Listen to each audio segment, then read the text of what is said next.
Good morning and welcome to the Public Service Commission of South Carolina. It is Tuesday, August 15th at 9:31, and we are here to resume the hearing in docket numbers 2023-16-E and 2023-17-E. These dockets concern the applications of Duke Energy Carolinas LLC and Duke Energy Progress LLC's 2023 avoided cost proceeding. Let's take a roll call of commissioners. Present in the hearing room, we have Commissioner Thomas, Commissioner Carol Lee Williams, Commissioner Caston, and Chair Belser. With us virtually, we have Commissioner Justin Williams. I note for the record that Commissioner Irvin and Vice Chair Powers are both on leave this week.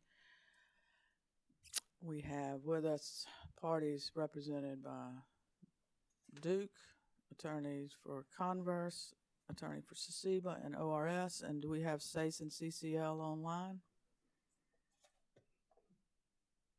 Good morning, Ms. Mixon. Yes, good morning. Okay, thank you very much. Where we left off yesterday, we'd finished the case of the Duke companies and Converse, and I believe we're with ORS. Is that correct? Yes, ma'am. Office of Regulatory Staff would call O'Neill Morgan when you're ready. Thank you. Mr. Morgan, come forward.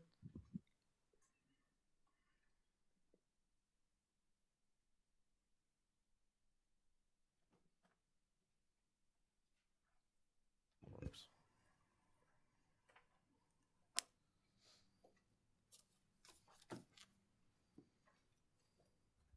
you're about to give to be the truth, the whole truth, and nothing but the truth. Yes. Mr. Morgan, could you please start by stating your name for the record?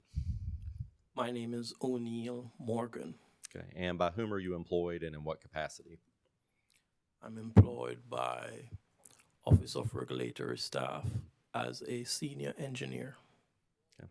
And Mr. Morgan, in connection with this proceeding, did you prepare or cause to be prepared 8 pages of direct testimony? Yes, I did. Okay. Do you have any changes, additions, or deletions to that testimony? No, I do not. If I were to ask you those same questions today, would your answers be the same? Yes, they would. Okay, Madam Chair, I would ask that Mr. Morgan's direct testimony be entered into the record of this proceeding as if given orally from the stand. Mr. Morgan's pre-filed direct testimony will be received into the record as if testified to from the stand. And Mr. Morgan, did you also prepare or cause to be prepared 3 pages of stipulation testimony? Yes, I did. Okay. Do you have any corrections, additions, or deletions to that testimony? No, I do not. And if I were to ask you those same questions today, would your answers be the same? Yes, they would. Okay. Madam Chair, I would ask that Mr. Morgan's stipulation testimony be entered into the record as if given orally from the stand. Mr. Morgan's pre-filed stipulation testimony will be received into the record as if given from the stand. Mr. Morgan, have you prepared a summary of your direct and stipulation testimony? Yes, I did. Okay, and could you provide that at this time, please? Yes. Good morning, Madam Chair and members of the Commission.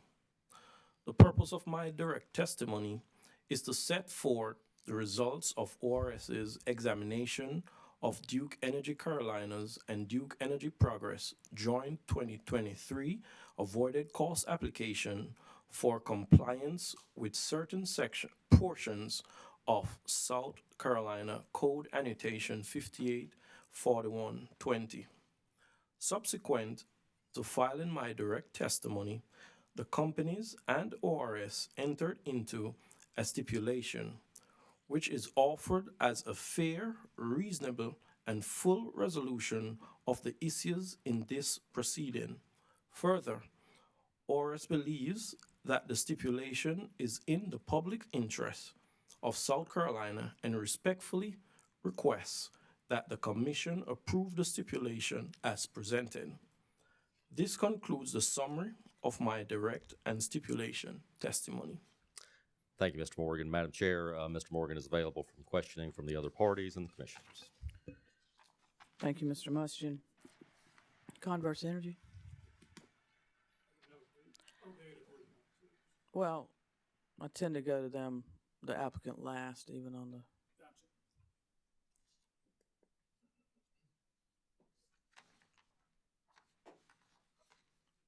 didn't mean to surprise you, Mr. Torini.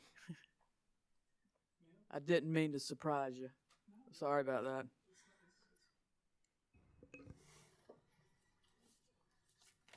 Good morning, Mr. Morgan. Good morning, sir. I don't believe we've met. I'm Charlie Trainey. I remember you from the Solar Choice docket a couple of years ago, but we were all online, as I recall. I was here. Mr. Morgan, would you agree that the law requires a QF to be fully compensated for its avoided cost? Yes, I would agree. And if a QF is not fully compensated for its avoided costs, that would discourage investment in renewable energy, correct? Well, how I would answer that is there are many factors to a QF going into business, and compensation is one factor, but I am not in the position to say whether or not that would be the ultimate factor to encourage or discourage a QF from going into business. Would it be a negative factor?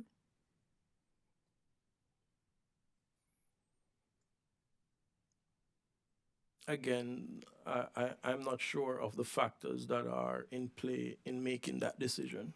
So your testimony is you don't know if a QF was being underpaid for its avoided cost.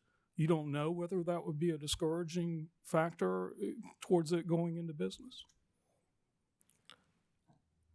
From where I am sitting, I could not make that determination because there are other factors that would be at play in making that decision. Okay. I want to turn to the stipulation.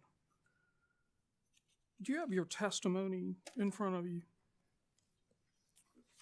Yes, I do. The stipulation testimony. Yes, I do. Would you mind turning to page 2 of your stipulation testimony?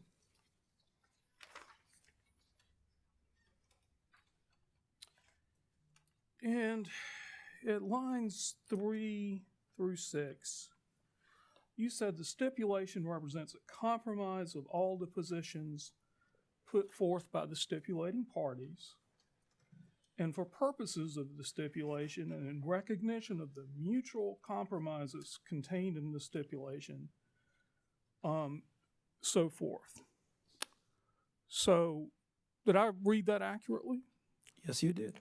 Okay. I'd like to talk a little bit about these mutual compromises. Do you have a copy of the stipulation with you, sir?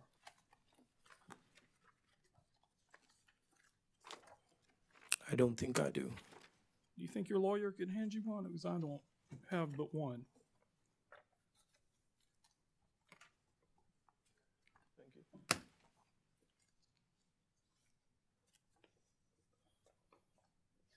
All right. Let's look at it together. The stipulation, page 1, bunch of legal stuff. Page 2, provisions for testimony. That's why you're up here today. And then page 3, we get to the good stuff. Terms of the stipulation. And paragraph 3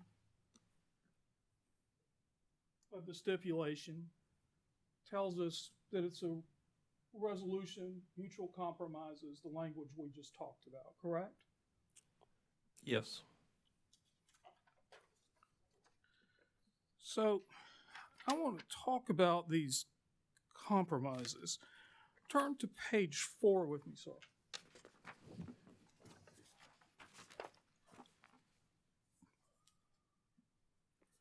And page 4, we have a heading that says standard offer, contract form, PPA, and notice of commitment to sell form. Correct? Correct. And the standard offer that was accepted in the stipulation is the one offered by Duke, correct? Correct. The contract form, that's the one that accompanied Duke's application, correct? Correct. The PPA, that's the one that Duke's version, correct? Correct. The notice of commitment or the NOC form, that was Duke's version in the application as well, correct? Correct. Okay. If we keep going to page 5, we have avoided energy costs. And I'm going to read this for a minute. On paragraph 13 in page 5,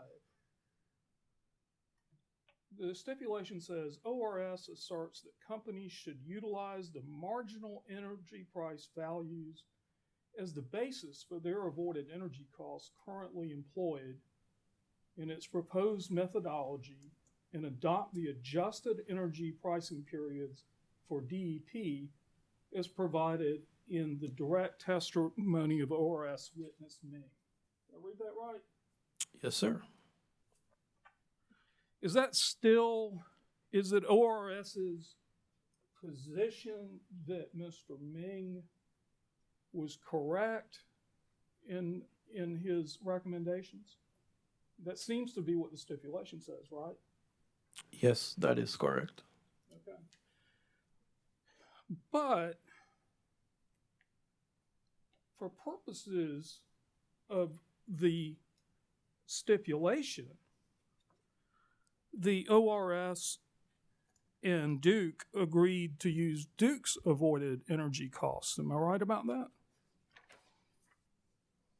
With some adjustments to the energy pricing periods for DEP. Correct. Those would be on subparagraph H on page 6.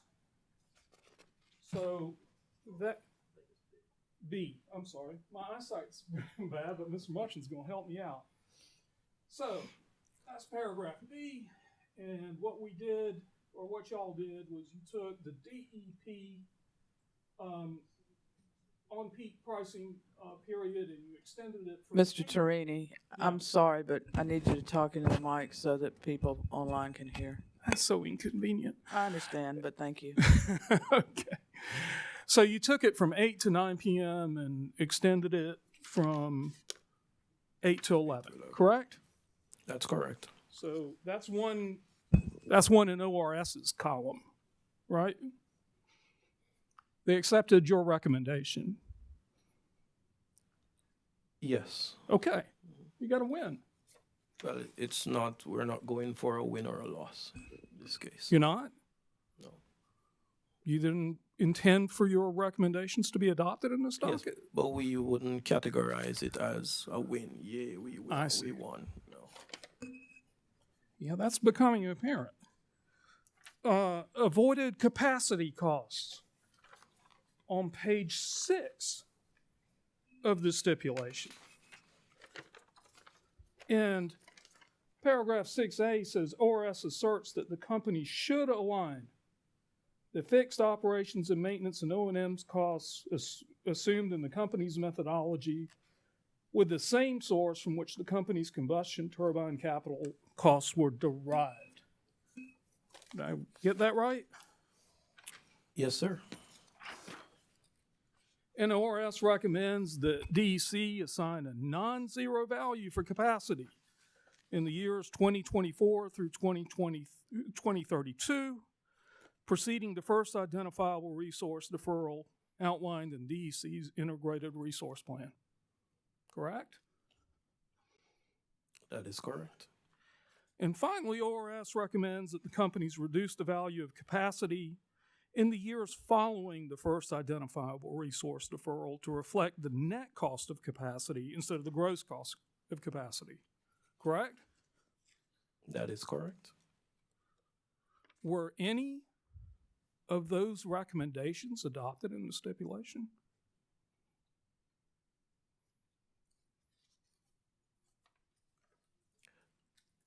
None of these were adopted, but we have come up with a compromise to continue constructive discussions. And I'd like to talk to you about that in a minute, but we're not finished. There's a solar integration charge, the CISC. ORS had recommendations about the CISC. Were they adopted? Not at this time. So, to summarize it, for DEC, Duke Energy Carolinas, none of ORS's recommendations were adopted in this stipulation, correct? Correct. But you agreed to, and let me see how it's worded, because I want to make sure I get this right.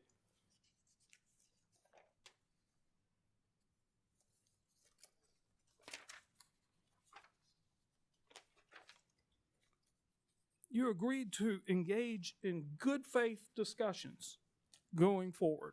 Is that correct? Is that how you put it? That is correct. Mr. Morgan, you've been in the energy sector, I think, for most of your professional life.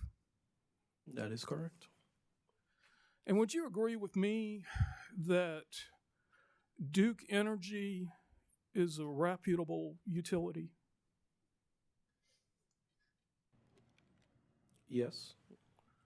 And you've been a regulator for much of your professional life, if not most of it, right? No, sir. Okay. How long have you been a regulator?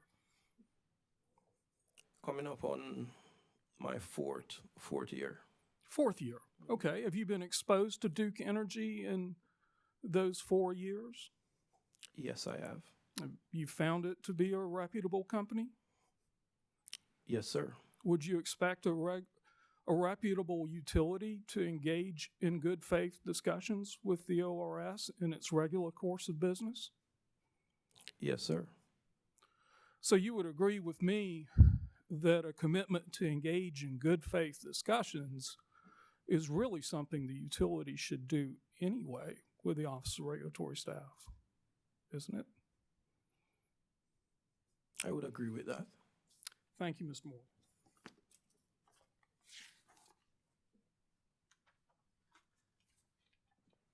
Sasiba? No questions. CCL? No questions. Duke? No questions, Madam Chair. Commissioners? I have a question, Mr. Morgan. How are you this morning? I'm doing well, thank you. Mr. Morgan, in questioning by counsel for Converse, I think the question was phrased, would you agree that a QF be fully compensated for its avoided cost? Do you recall that question? Yes. Is it the QF's avoided cost or Duke's avoided cost that is to be paid to QFs? Duke's avoided costs. Okay. And I think you were also asked the question, if a QF was underpaid for its avoided cost, the it's there is also Duke's avoided cost, right? Duke's avoided costs. Okay, thank you very much. Commissioners, Commissioner Caston? Thank you, Madam Chair. Good morning, Mr. Morgan. Good morning. Relative to Act 62, do you believe that Act 62 allows for different rates based on generation types?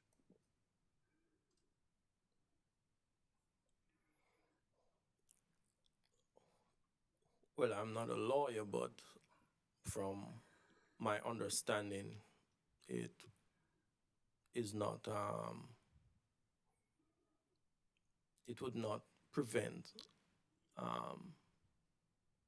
other generations from having their own rate. In your non-legal opinion? Not a legal opinion. I understand.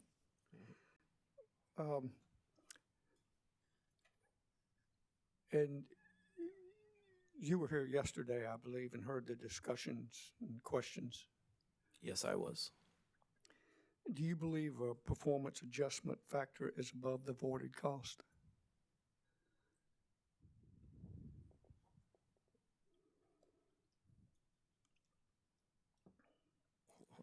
No, I do not.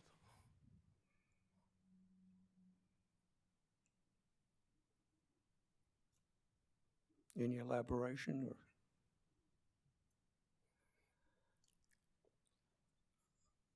The performance factor, it's a component of the calculation to come up with the avoided cost. So it's your understanding, as far as DEC and DEP, that it is part of their avoided capacity calculation? Yes.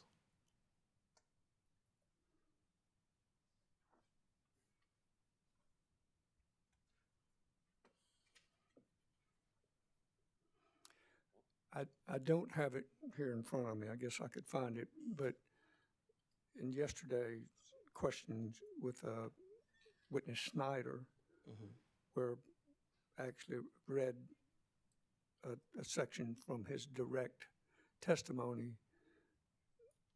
Hold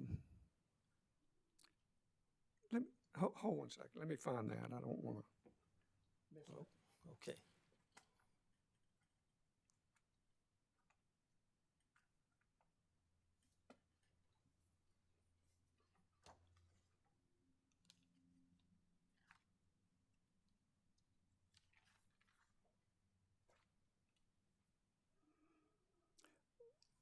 Relative to the PAF, he says PAF is a simple reliability equivalence multiplier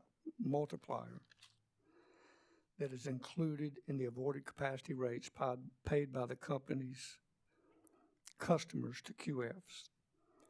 The multiplier increases the avoided capacity rate paid by customers and received by the QF. Does that sound like it is part of the calculation of the avoided capacity rate, or that the multiplier increases the avoided capacity rate paid by the customers and received by the QF? It does not sound that way, but it is a part of the calculations to come up with that final number.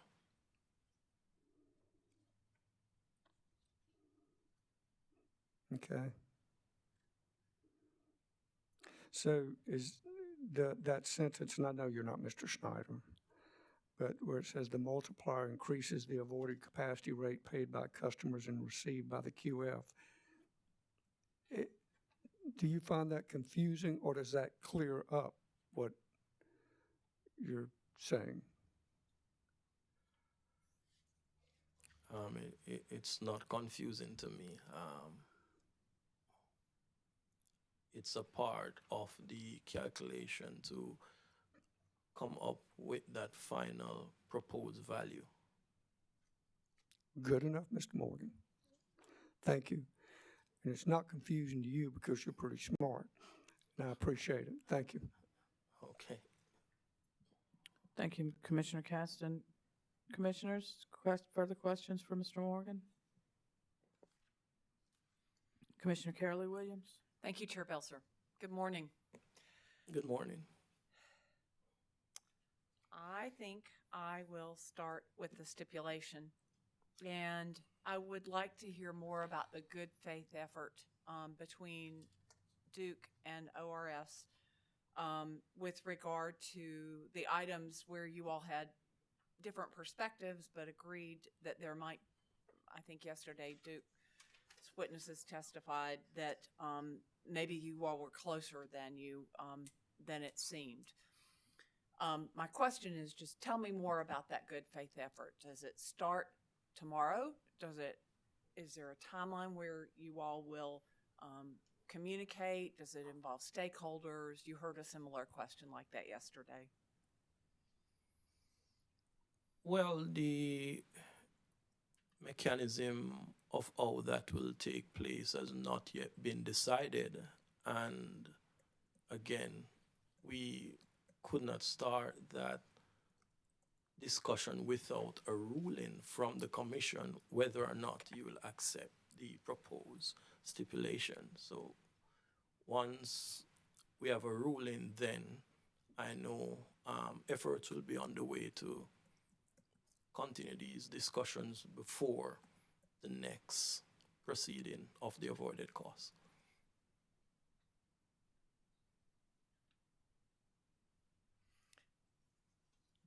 Continuing to think about that one. Thank you.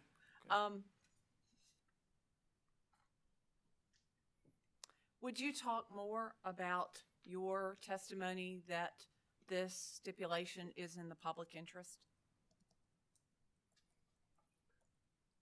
Well,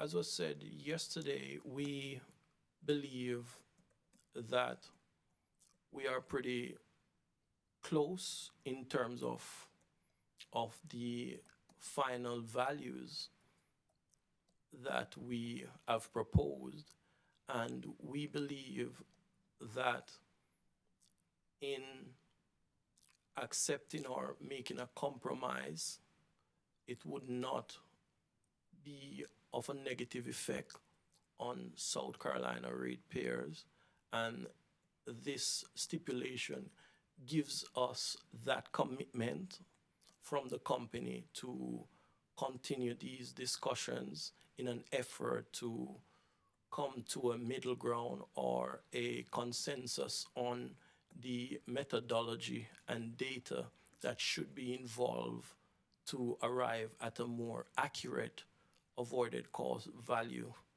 for South Carolina ratepayers. I realize that, these hearings and all the requirements, the timeline that lead up to them are set largely in stone. If we were to give you more time right now, could we have a better avoided cost rate determined for 2023? Would that make a difference? I could not answer that question.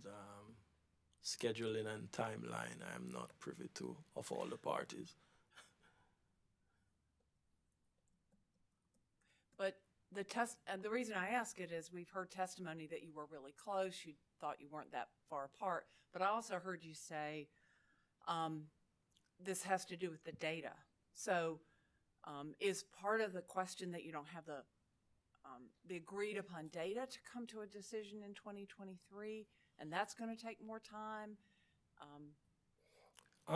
It's a matter of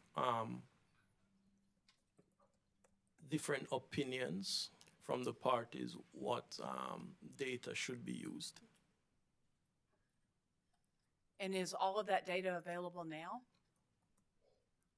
I could not say.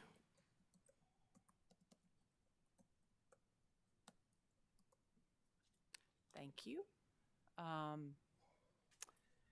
I'd like to shift gears and, well, maybe I'll stay big picture first. Do you think that the stipulation is in the public interest for hydroelectric facilities?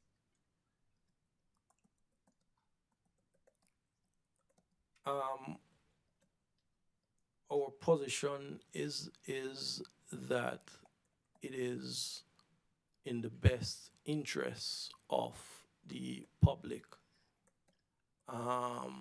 The methodology that was agreed upon takes in account all different sources of energy for the QFs. So whatever the resource may be, whether it be wind, solar, hydro, it is taken in account based on the methodology used and the rates being presented. Thank you. Now I'll switch gears. Okay.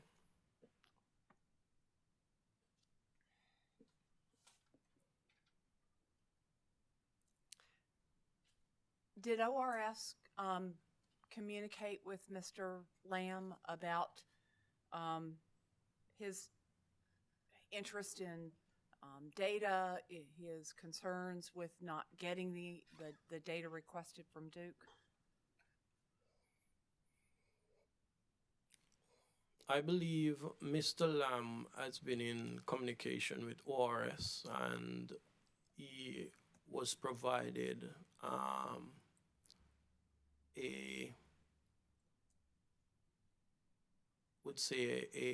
the direct procedure and process to get the data that he was asking for. So I was not the person who provided that information, but someone from ORS did provide some direction to Mr. Lamb. Thank you. And I really appreciate, since you knew that, going ahead and telling me that. Sometimes we get in circumstances where we just have to ask questions, and we know that somebody out there knows it, but you're the representative. So thank you for going ahead and sharing that. Yes.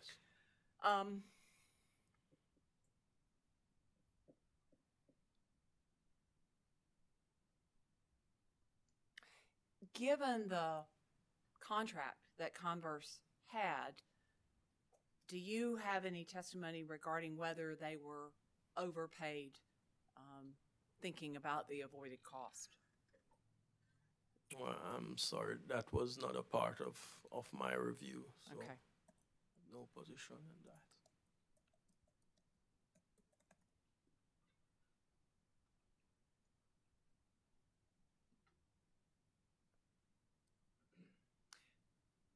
So based on what you said to the previous question, do you believe that Mr. Lamb should have access to the answers that he was requesting regarding the 1 year, 24-hour-a-day tariff information? You're asking my personal opinion? Yes. My personal opinion, I believe he should be able to receive that information, providing it's available. But then, okay, providing that it's available. Right, if it's not a... But you don't have any knowledge that it's I available. I don't have any knowledge Okay. of that. Thank you. I appreciate the answers and seeing you here today. No further Thank you. questions. Commissioners, any further questions for this witness? Madam Chair. Commissioner Justin Williams? Thank you, Madam Chair. Good morning, Mr. Morgan. Good morning. Just have a few questions for you. Were you able to hear Mr. Lamb's testimony? Yes, I was. Do you understand his position regarding what he received in his prior contract by way of payment and what is available to him today? Yes, I understand from listening to him yesterday. Do you have any empathy for his position?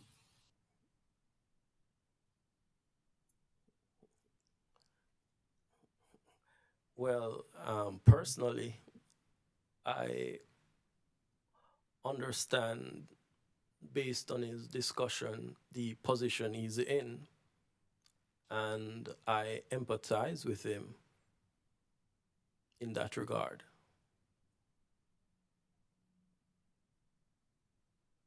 As it relates to PERPA, based on your understanding of PERPA, is there any guarantee or relief available for him through PERPA?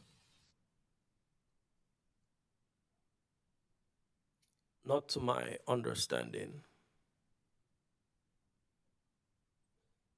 Based on the avoided cost proceedings that you've been involved in South Carolina, and based on this current proceeding, do you believe the prior proceedings and this current proceedings have been fair in terms of their outcome? Yes, I would believe so. Based on that, what, if anything, can the commission do to communicate the message that investments in renewable energy, whether they're hydro or solar or wind, don't necessarily amount to a return on investment, depending on whatever the avoided cost rate turns out to be based on these proceedings? Could you repeat the question? Based on the fact that you empathize with Mr. Lamb and his position, based on the fact, or I should say, considering the fact that you don't believe PERPA offers any guarantee on a return on investment in a renewable energy facility, or offers any relief in the event that a renewable energy generating facility investor like Mr. Lamb finds himself in a position where they're receiving less for energy generated than they were before. And considering the fact that you believe that the avoided cost proceedings that you've been involved in up to this point, and even this current proceeding, are fair, what message can the commission send, or what, stated another way, what position does that put renewable energy investors in as they consider whether or not to invest in a facility? I am really not sure how to respond to your question, to be honest. When an individual decides to embark on creating a business, there are cases that they should understand that within business, you may result in a lot of profit, and the other side of the coin is there might be losses. So I am not sure how to answer that question. There are many businesses that are successful, and there are many businesses that fail. It's just the nature of doing business.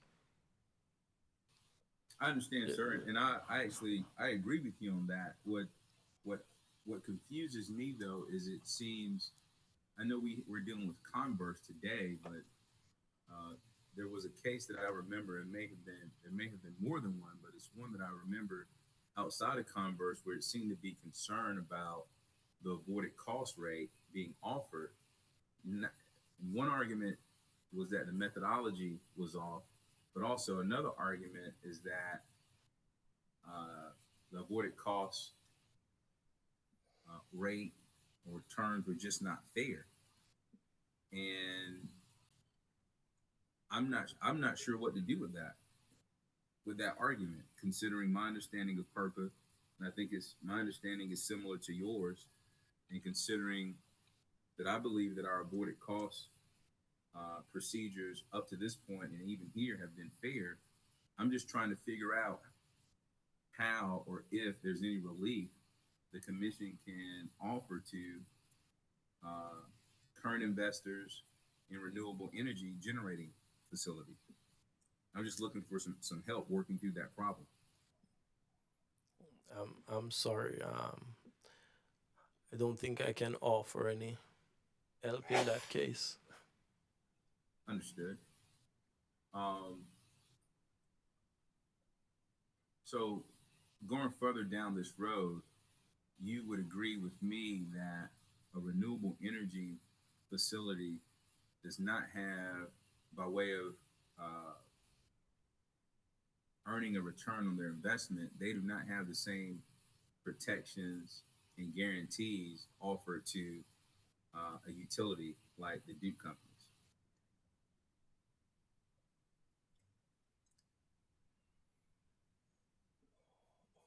That's what it would seem at this junction. Right. And so if someone was looking to make investment in the state through constructing or, in Mr. Lamb's case,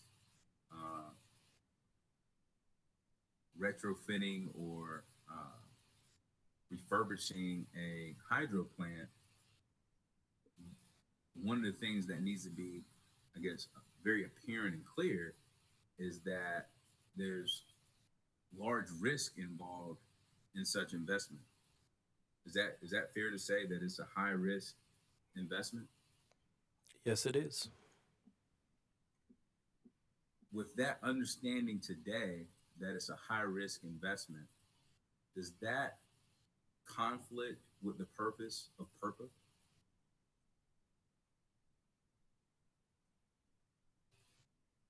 Stated another way, was it not the intent of PURPA to encourage investment in renewable energy generating facilities and reduce dependence on foreign resources?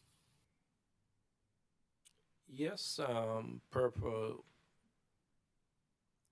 in its effort, is encouraging investment into renewables, but again, there is no guarantee that one will receive a return on its investment.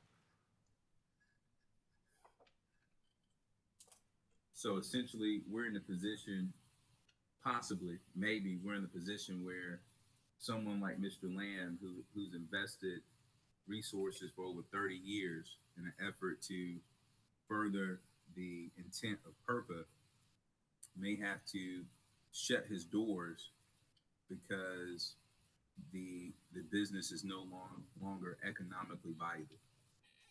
Is that just where we are right now? Well, that is where Mr. Lamb is at the moment.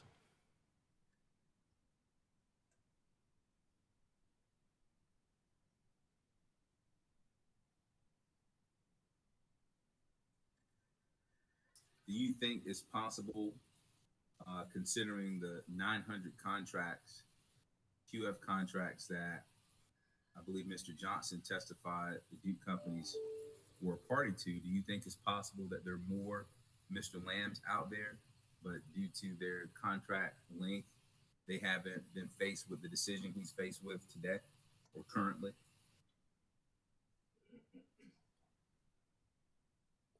I don't have enough knowledge to make that determination. Understood. Do you think that it's worth looking into to determine whether or not we have a number of QF facilities that, based on the current awarded cost rates, that may face shutting down or no longer operating because their business model is no longer economically viable? Is that something maybe you think someone should look into?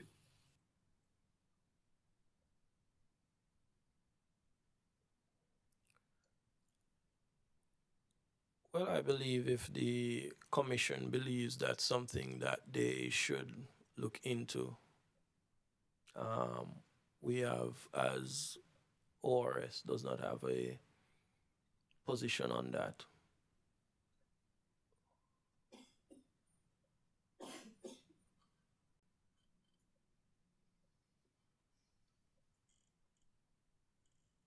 All right. Thank you so much, sir. I appreciate your testimony. Thank you, Madam Chair. No further questions at this moment.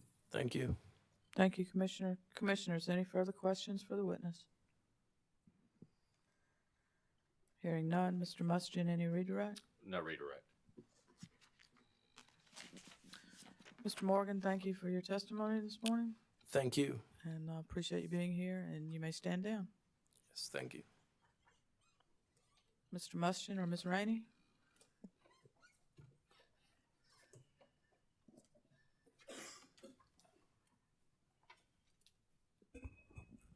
Good morning, Madam Chair. ORS calls Mr. Zachary Ming to the stand. He's appearing virtually. Thank you, Ms. Rainey. There's Mr. Ming. Good morning, Mr. Ming. Good morning. I'm going to administer the oath to you. Would you please raise your right hand? Do you solemnly affirm the testimony you're about to give will be the truth, the whole truth, and nothing but the truth? Yes, I do. Thank you, sir. And Ms. Rainey, you may proceed. Good morning, Mr. Ming. Good morning.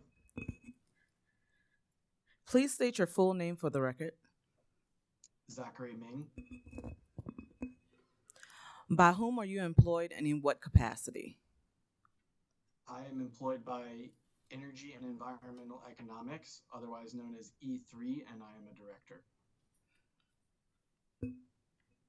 And just for completeness of the record, in this proceeding, in what capacity are you, who are you testifying on behalf and in what capacity?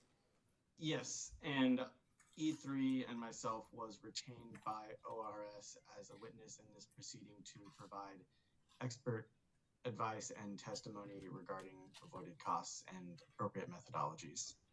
Thank you. Are you the same Zachary Ming who pre-filed or prepared to be filed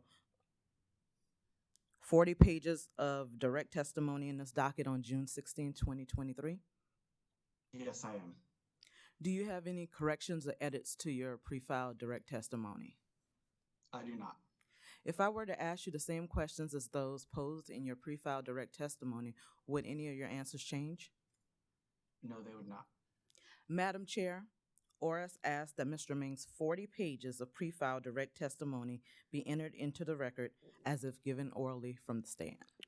Mr. Ming's pre-filed direct testimony will be received into the record as if given orally from the stand. Mr. Ming, did you pre-file one exhibit marked ZM-1 with your direct testimony in this proceeding? Yes, I did. Do you have any changes or edits to your exhibit? I do not. Madam Chair, ORS asks that Mr. Ming's exhibit ZM-1 be marked and entered into the record as the next hearing exhibit. Mr. Ming's pre-filed exhibit styled ZM-1 will be marked for identification as hearing exhibit 10 and received into the evidence of this case. Thank you. Mr. Ming, did you also prepare 22 pages of pre-filed rebuttal testimony in this docket? Yes, I did. Do you have any corrections or changes to your rebuttal testimony? No, I do not. And if I were to ask you the same questions as those posed in your rebuttal testimony, would any of your answers change? No, they would not. Madam Chair, ORS asks that Mr. Ming's 22 pages of rebuttal testimony be marked and entered into the record, as if given orally from the stand. Mr. Ming's pre-filed rebuttal testimony will be received into the record as if given orally from the stand. Thank you, Chair Belzer. In light of the stipulation, Mr. Ming will not be presenting a summary of his testimonies. Mr. Ming is now available to answer questions from the parties and the commission. Thank you. Thank you, Ms. Rainey. Converse Energy.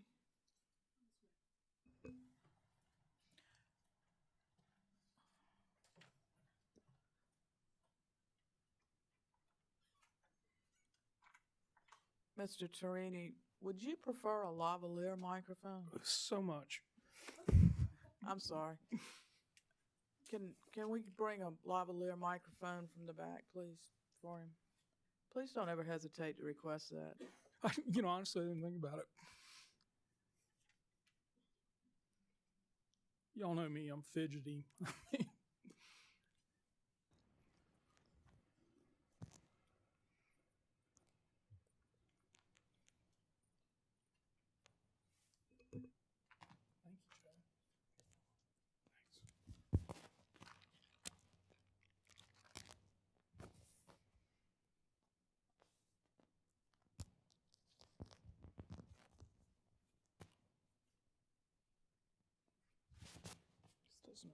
Does anybody have a paper clip or something?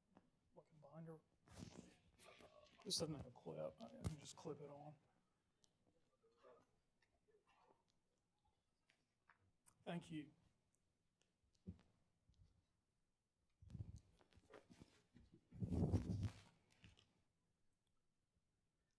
Client's an engineer, he'd be proud. All right. Good morning, Mr. Ming. Good morning. And I'm going to tell you, oh, there you are. Are you able to see me by chance? Yes, I am. Okay, great. Well, Mr. Ming, I'd like to begin by becoming a little better acquainted with you, because we haven't met. I'm Charlie Terani. I represent Converse Energy. And I don't believe you've testified at the commission before, have you? I have testified a couple weeks ago in the Dominion avoided cost purpose proceeding. Oh, okay. And so that wouldn't have been reflected in your direct testimony. So you've had some Correct. experience here. Correct, yes. I'm sorry, I can't hear you. Correct, yes. Okay. Well, Mr. Ming, the commission may have heard some of this. Well, did you have a chance to testify in the Dominion case, or was it a similar situation where you didn't give a summary? I answered questions from the commissioners. I did not give a summary. Okay, I got you. Well, let's get acquainted then. I noticed from your direct testimony that you have testified before the PUCs in Texas and Oregon, correct? Correct, yes. And what was the subject of that testimony? In Oregon, it was regarding avoided capacity rates, and in Texas, it was actually regarding the entire market design. They have a deregulated market there, so it was around similar topics to capacity compensation, but in the context of a competitive market. And you also testified before, you said, the legislature in Texas and South Carolina, and I'm more interested in South Carolina. In what context did you testify before the South Carolina legislature?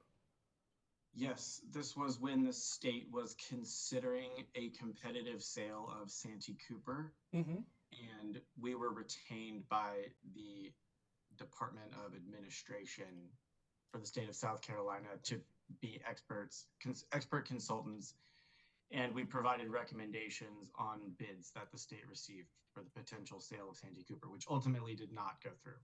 So was there a legislative committee you testified before, or a joint committee, or do you There recall? was yes, it was, I don't recall the exact committee, but it was a permanent standing Senate committee that we testified before. Okay. Do you recall the late Senator Leatherman was on that committee? That name does sound familiar, yes. Yeah. And you work for E3. Correct, yes. And tell us a little bit about E3. Yes, we are an energy consulting firm based in San Francisco. We have offices in New York and Boston and Calgary as well. And we solely focus on energy. Specifically, we focus on electricity, and we deal with the economics of electricity and providing technical, unbiased, rigorous advice to essentially everyone across the electricity industry, from utilities to regulators to generating companies to different environmental organizations and advocacy groups, and everyone in between. Have you advised the Office of or has E3 advised the Office of Regulatory staff in the past? Yes, we have worked with ORS for a number of years. I myself worked for ORS in 2016 to conduct a study on the avoided cost value of solar, specifically as it relates to net energy metering. And then a number of my colleagues have worked for ORS in various capacities over the past 8 or so years. So you worked with ORS on a study about the avoided cost value of solar. Correct, yes. Was that in the context of a proceeding, or? It was in the context of the policy around net energy metering, which the commission has jurisdiction over, and it was an informational study that was used for the commission to decide how they wanted to treat that policy going forward. Did you study the avoided cost value of hydroelectric generation at that time? We did not, no, just So- solar. So it was a solar-specific avoided cost study. Correct. Okay. And you teach at Stanford? Yes. Okay. And did you give technical and unbiased regulatory advice to the Office of Regulatory Staff in this case? Yes.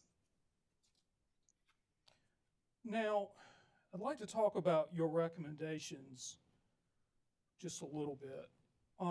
You have your direct testimony? Yes. Okay. On pages 5, oh, I've got the lavalier, I keep forgetting. 5 and 6, you give an overview of your recommendations. Have you found 5 and 6? Yes. Okay, great.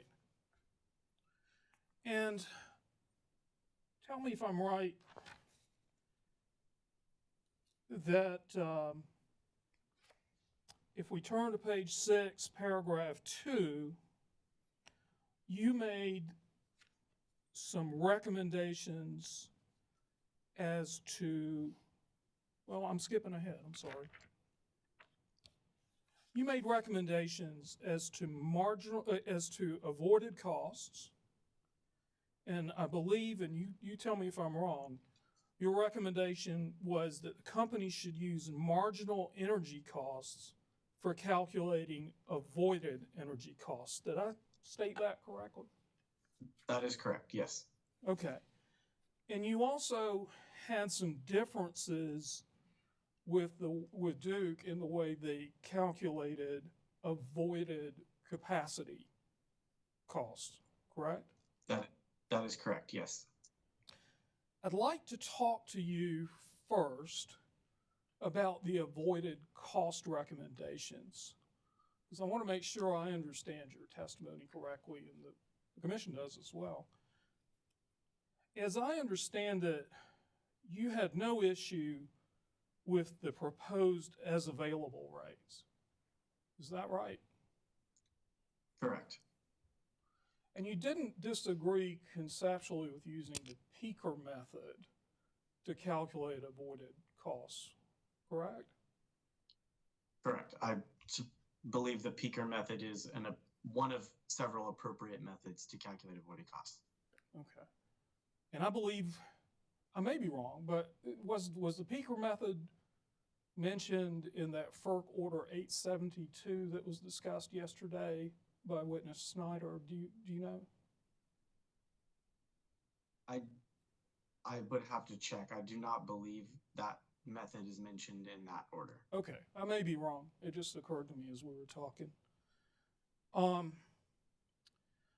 But within the peaker method, if I understand your disagreement with Duke Energy, and I'll just call Duke these collectively Duke, unless we're talking about a specific company, that you believe the company should use marginal energy costs to arrive at avoided costs. And I think that's what we just said, right?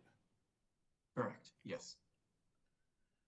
And instead, well, you tell me, what does Duke say you should do? How would they calculate them instead of using marginal energy costs? Right. So, I'll give a bit of a longer answer here. That's fine. Conceptually, the peaker method is designed to use the marginal costs. And that's something that's supported by multiple sources that I cite in my direct testimony as well as rebuttal testimony. And in fact, that's something that is a position that's supported by Duke in their direct testimony as well. They use that exact description of the peaker method, that it should use marginal energy costs as one component, the other component being marginal capacity costs. The difference is that marginal principally and fundamentally in an economic perspective means a very small quantity of energy. And how does that change the utility's costs? Any quantity of energy that's different than a very small quantity, the technical definition being an infinitesimally small quantity of energy, any quantity of energy that is greater than that, whether it's 1 megawatts, 5 megawatts, 20 megawatts, or in Duke's case, 100 megawatts, is less accurate than the marginal value, which is how the peaker method is designed. And so what Duke is functionally doing is deviating from the true marginal value through a value of 100 megawatts, and that's leading to some differences in what they also calculate in their analysis of being the marginal value. So that's the principal recommendation that we recommended regarding avoided energy costs, is to use the marginal value. Thank you for that, and that's very helpful. And do you agree with Mr. Snyder when in his rebuttal testimony, Mr. Snyder, well, as he put it, and I'm just, to be accurate, going to quote him, when asked how implementation of your recommendations regarding marginal energy costs would affect customers, he says customer costs for QF energy would increase significantly if the companies were to adopt Witness Ming, your proposal. Now, he calls them customer costs. I call them payments to QFs, but they're really the same thing. Do you agree with that? Well, I would agree that if the QF rate goes up, then the payment to QFs go up. Right. So it's. I would not agree. Right. I would not agree that that necessarily increases costs to the customers, the non-QF customers of the utility that are the ratepayers, if those costs are actually aligned with the cost that the utility is avoiding. The QF rate is designed to exactly offset the cost the utility is avoiding. And so from a customer perspective, they're left indifferent. They're not facing higher or lower costs. That's that principle of indifference we've been hearing about. So your testimony and your recommendations adhere to the principle of indifference that we've heard talked about so much this weekend or this week, right? Correct. Yes. You're not advocating a subsidy of QFs. Correct. You just are trying to compute their accurately avoided cost. Yes. And do you agree with Mr. Snyder that your recommendations would result in a higher avoided cost paid to QFs? I have multiple recommendations, and many of those recommendations would increase the payments to QFs and several would decrease the payments to QFs. So on net, it would depend on what type of a generator it is and exactly what hours of the day that they're generating, and it's hard to say it would necessarily increase or decrease. I should have been more specific, because he was talking about your recommendations regarding marginal costs as opposed to whatever Duke is using.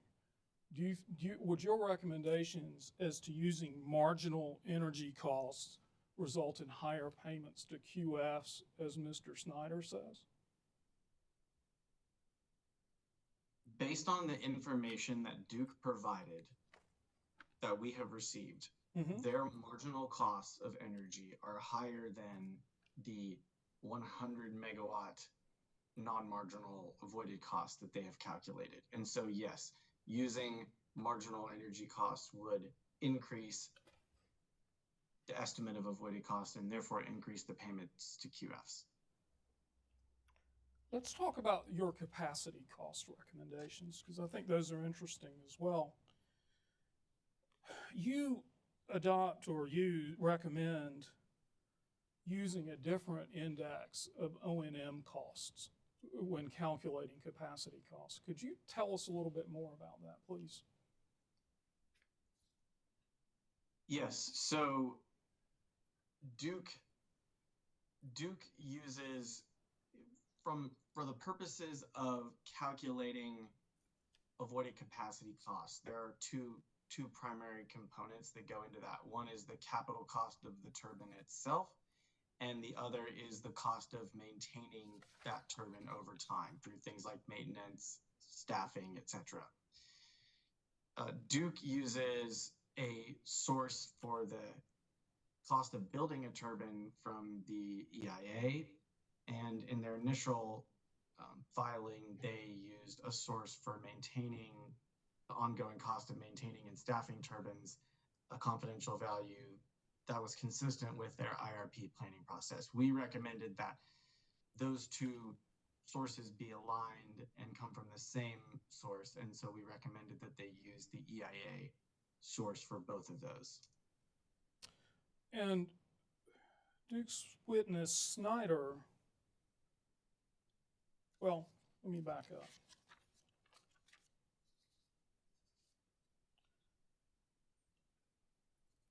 Mr. Snyder said that using your measure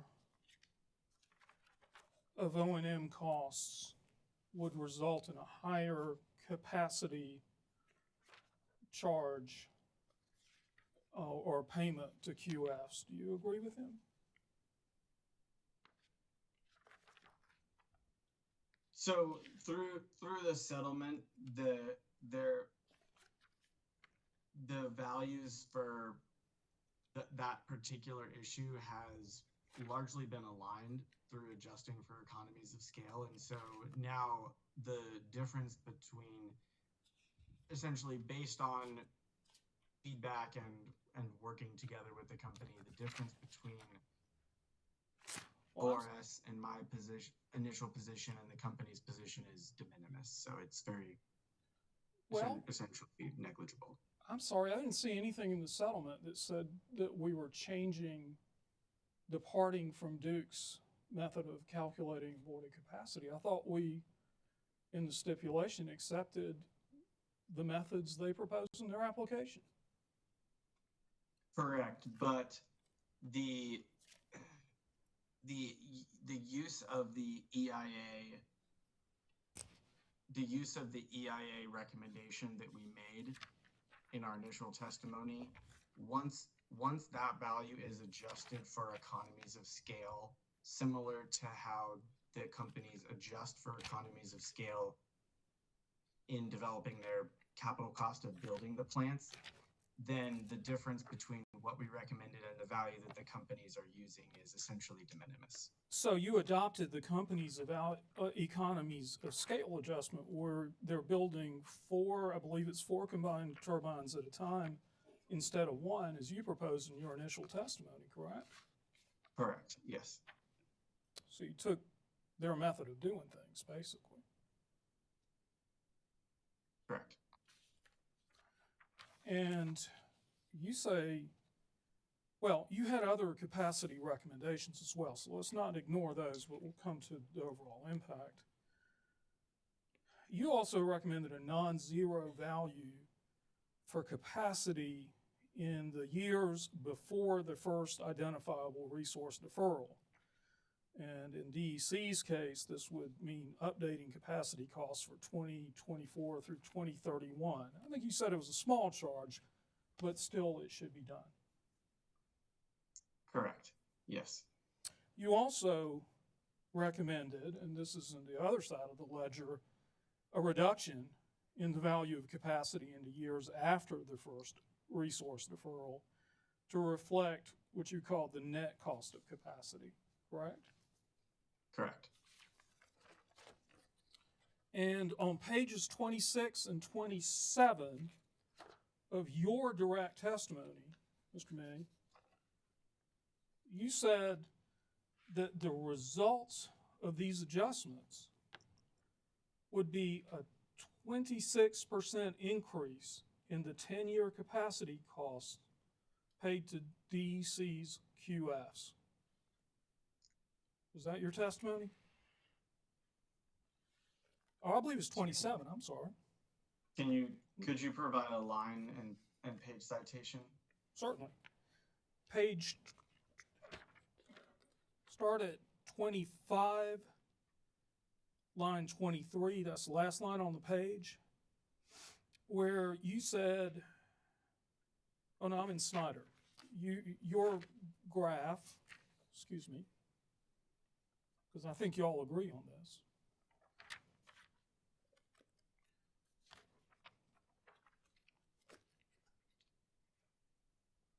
Well, let's use Snyder, see if you agree. On page, well, you don't have Mr. Snyder's testimony, do you? I have Snyder's testimony, yes. You do? Yes. Okay. Look at his rebuttal testimony on page 23. And page 25, line 23. It begins, the combined impact of those modifications would represent an increase, and then turn to page 26, of 27% for avoided cost capacity rates paid by DEC customers, and conversely would represent a decrease of 15% for avoided capacity rates paid by DEP customers. And I recall a little graph that you had in your testimony comparing the proposed capacity rates to your revised capacity rates. It was substantially similar to this. Would you agree? Yes, I would agree. So the 20, and my client is a DEC customer, that 26% increase in capacity rates that would result from your calculations would not be paid under this stipulation, correct?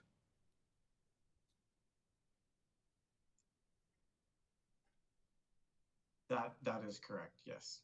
And that decrease, on the other hand, that DEP would have to pay, in cost DEP would have to pay for a capacity, it wouldn't take place either. Correct. And you, as I understand it from the stipulation, well,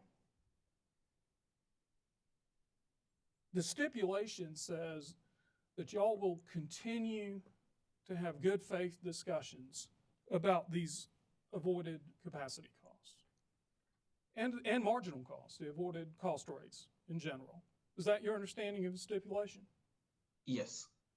And those good faith discussions would lead us to the next avoided cost case, which would be 2 years from now. They're biennial avoided cost cases, correct?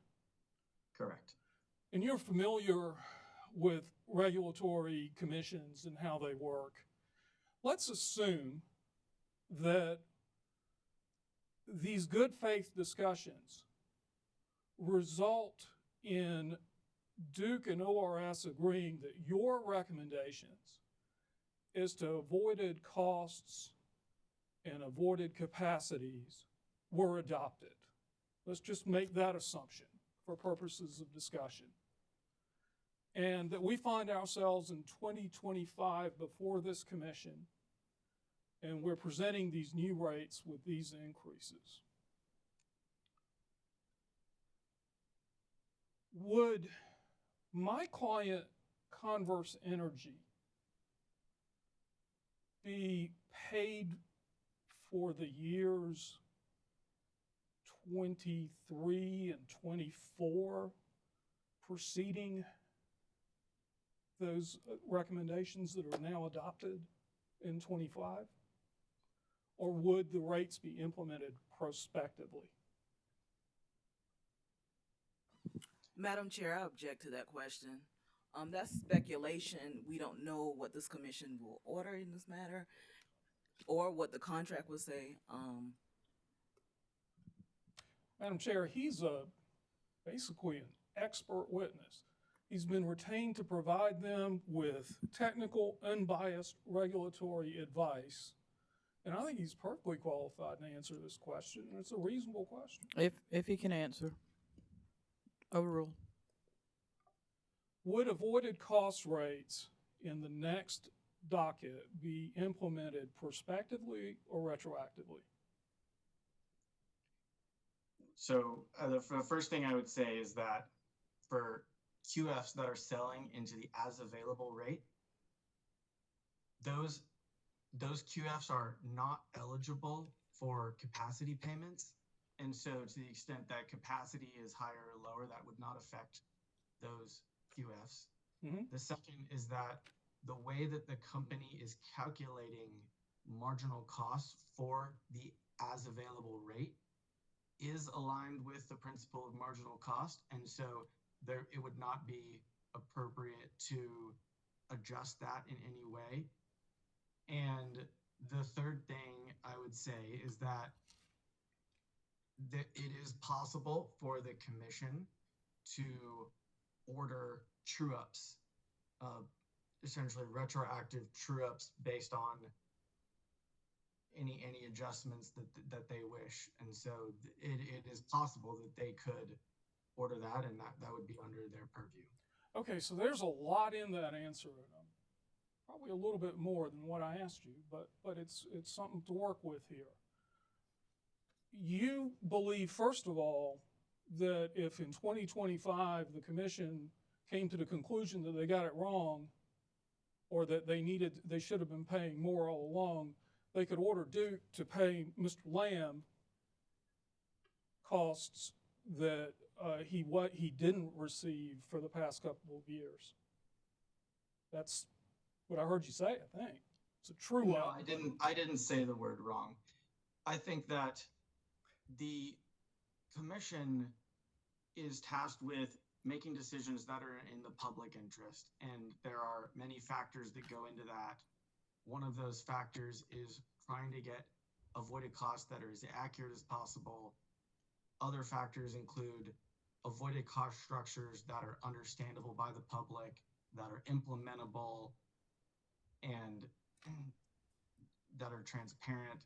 And so there are many factors that go into that. And if the commission were to deem that it was in the public interest to make adjustments, then that would be within their purview. But that wouldn't necessarily be an indication that the commission believes prior avoided costs were, quote, wrong. That wouldn't be retroactive rate making? If the commission believes that adjustments were appropriate, then... Just a second, Mr. Ming. Objection? Objection, Madam Chair. Mr. Torini is asking for, the question, Mr. Ming is not an attorney. He's asking for a legal conclusion about retroactive rate making. And under those bases, I object to the question. Retroactive rate making is a regulatory principle. This man is an expert, has been retained to give technical, unbiased regulatory advice. Madam Chair, that's as it relates to avoided costs, not retroactive rate making in South Carolina. I need you to speak into that microphone, Ms. Rainey. You keep trailing off, if you would. It is a regulatory principle. It's also a legal conclusion, so I'm going to sustain that objection. Okay. You've made your point for the commission.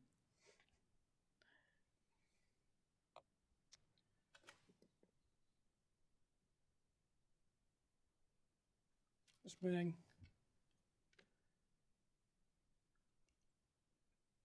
I believe I heard you say that y'all didn't really have, and I say y'all, I mean you, Duke, your differences weren't so much, and this actually may have been Mr. Morgan, but weren't so much ones of data as they were differences of approaches. Is that right? Did you get the data you needed?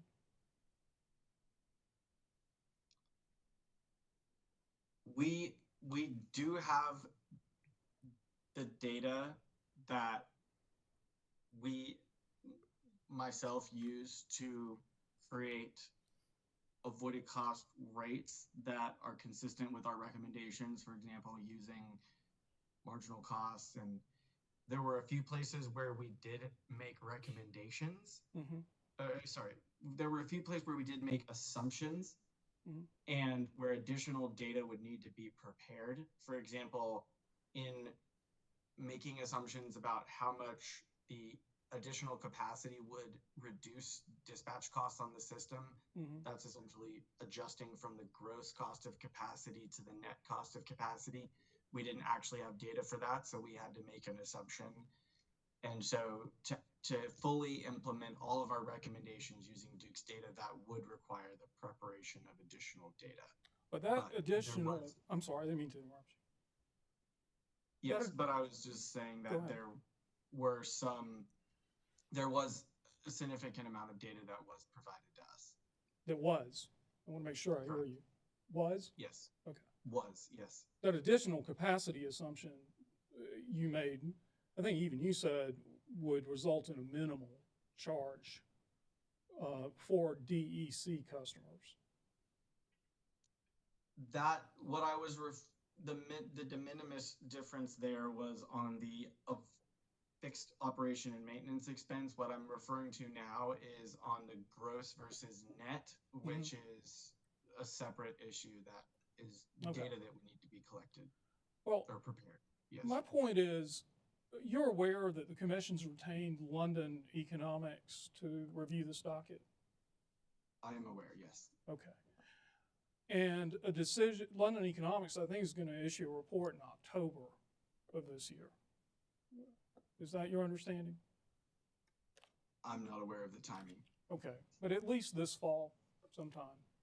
Doesn't matter if you know or not. Wouldn't it be reasonable, instead of kicking the can down the road with good faith discussions, to get to the bottom of these differences in calculating approaches to QF compensation this time around, instead of waiting 2 more years and leaving people like Mr. Lamb in limbo while y'all figure out how to resolve this matter? I will leave assessments of reasonableness to the commission that are balancing many factors. Thank you.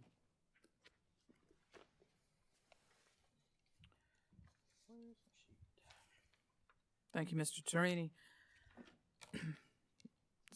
SACE, CCL, No questions. Sasiba? Duke? No questions, Madam Chair. Commissioners?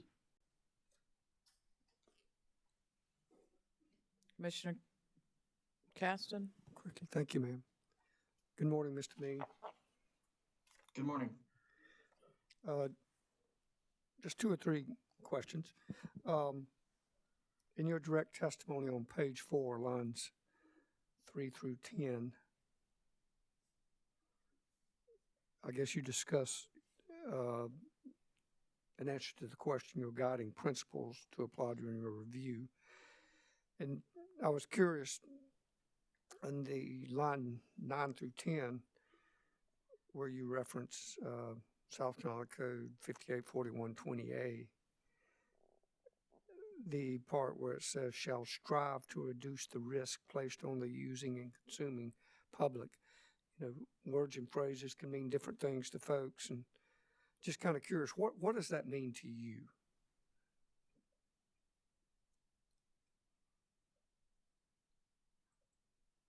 Well, I think that means that the costs that are being paid by ratepayers to qualifying facilities, QFs, should be as close to avoided costs as possible. And any deviation from avoided costs creates unnecessary costs that the using and consuming public would bear, or potentially benefits that the using and consuming public would be unduly receiving. Okay, so you think that the risk that's mentioned is primarily, or I guess primarily related to a cost? Yes, Okay. cost risk, yes.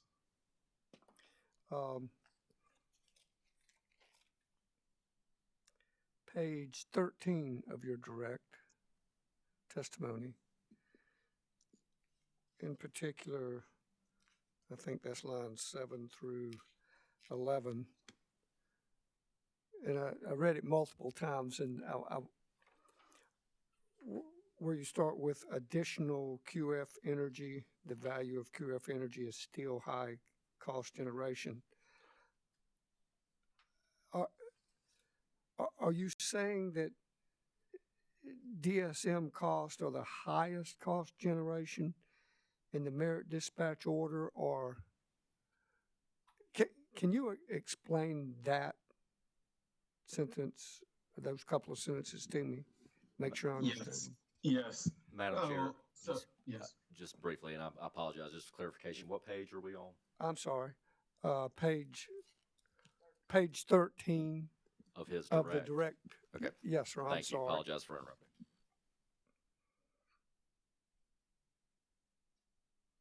So this is kind of a longer answer, but I'll do my best here. So the way that Duke compensates or procures demand response, which is a resource that where essentially they pay customers a fixed fee, and in return for paying them that fixed fee, customers promise that at Duke's direction, for a limited number of times per year, those customers will reduce their demand, doing something like turning off the air conditioner or increasing the temperature on the air conditioner. And so one of the arguments that Duke made in their rebuttal testimony was that because Duke procures those resources, those demand response resources, through an upfront fixed payment, and they don't actually incur a cost to, send the signal to a customer to reduce their demand, that the cost of, there is no cost to essentially sending the signal to the customer, and therefore then there's no avoided cost by avoiding doing that. And what I was arguing in this line right here is that in fact there is an avoided cost of avoiding a customer using demand response, because what that does, if you avoid a customer, if Duke is able to avoid having to send a signal to a customer to reduce their usage, then essentially they have more available calls where they could use those in different hours or use them more times. If you avoid it in 1 hour, then you have more. If you have a limited number of times you can call on these customers to do this, if you avoid doing it in 1 hour, then you can do it in a different hour. And when they do it in a different hour, they are in fact reducing generation costs. And what demand response does is it reduces the generation cost of the most expensive generating unit that's generating in any given hour. So that's what's meant by high cost generation. What demand response reduces is the highest cost generator in any given hour. And so what we're making the point here is that there is an avoided cost to avoiding the use of demand response, because that demand response in itself can avoid high cost generation. It's not a zero avoided cost resource. Okay. I'll have to think about that a little more, but I think I followed you. And on page 22 of your direct,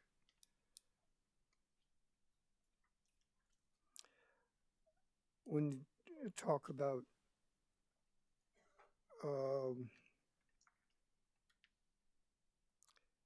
even in these years, I think that's line 19.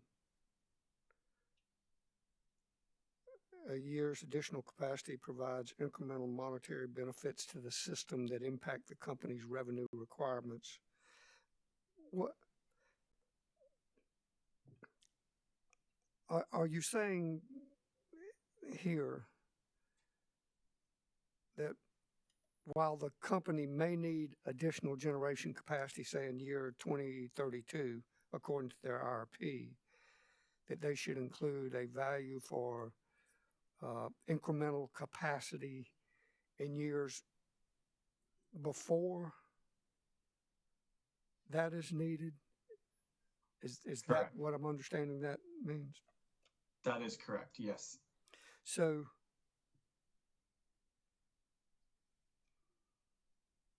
and I understand that, but I guess from a practical point of view, I'm trying to understand it. If it is a deferred cost, say it's deferred 10 years down the road, is that not more economical than having an incremental cost in those years? Well, this recommendation is actually not regarding anything to do with the deferred costs. It's referring to costs that are actually avoided in that specific year. So even if the company doesn't need capacity until 2032, in 2025, if they had additional capacity on the system, that would avoid costs or potentially create opportunity for revenues in 2025. They could either mothball units if they had significant excess capacity, which would avoid a cost of maintaining and staffing plants in 2025. They could potentially sell capacity to neighboring utilities through off-system sales in 2025, which would create revenues in that year. Or they could do neither of those things and have excess capacity, which would create a more reliable system and potentially avoid costs associated that customers incur when there are power outages on the system. And so all of those costs provide, you know, a basis for quantifying some value to capacity in years before there's a direct capacity need. All right, so what I think I heard, and correct me if I'm wrong, is that if in those years they had additional capacity or capacity, you say they could mothball units, does that mean they would not use more expensive units or units that are not as efficient? Is that the thought? Or in other words, if you mothball that unit, it means it's not being used, correct? Correct, yes. Although the units that would be mothballed are already the least efficient units that are very rarely used, so. Understand that. Yes. But there's still that capital cost and that cost, and if it's the most expensive, it's not going to be used until a last resource. That's what you're saying. Correct. But by mothballing, you mean they just kind of take it and set it aside and never use it, or? Correct. Yes, they don't staff the plant, and so it's not an option in any given hour to actually generate energy. If it still has useful life, would there not be associated stranded cost with that? That wouldn't necessarily be a stranded cost because they could then bring that unit back online later if it was needed. Right? It's like a plant that is a reserve plant. Just because it's not being used in any given hour to produce energy, that doesn't mean it's a stranded cost because it's needed, will be needed at some point in the future. Okay.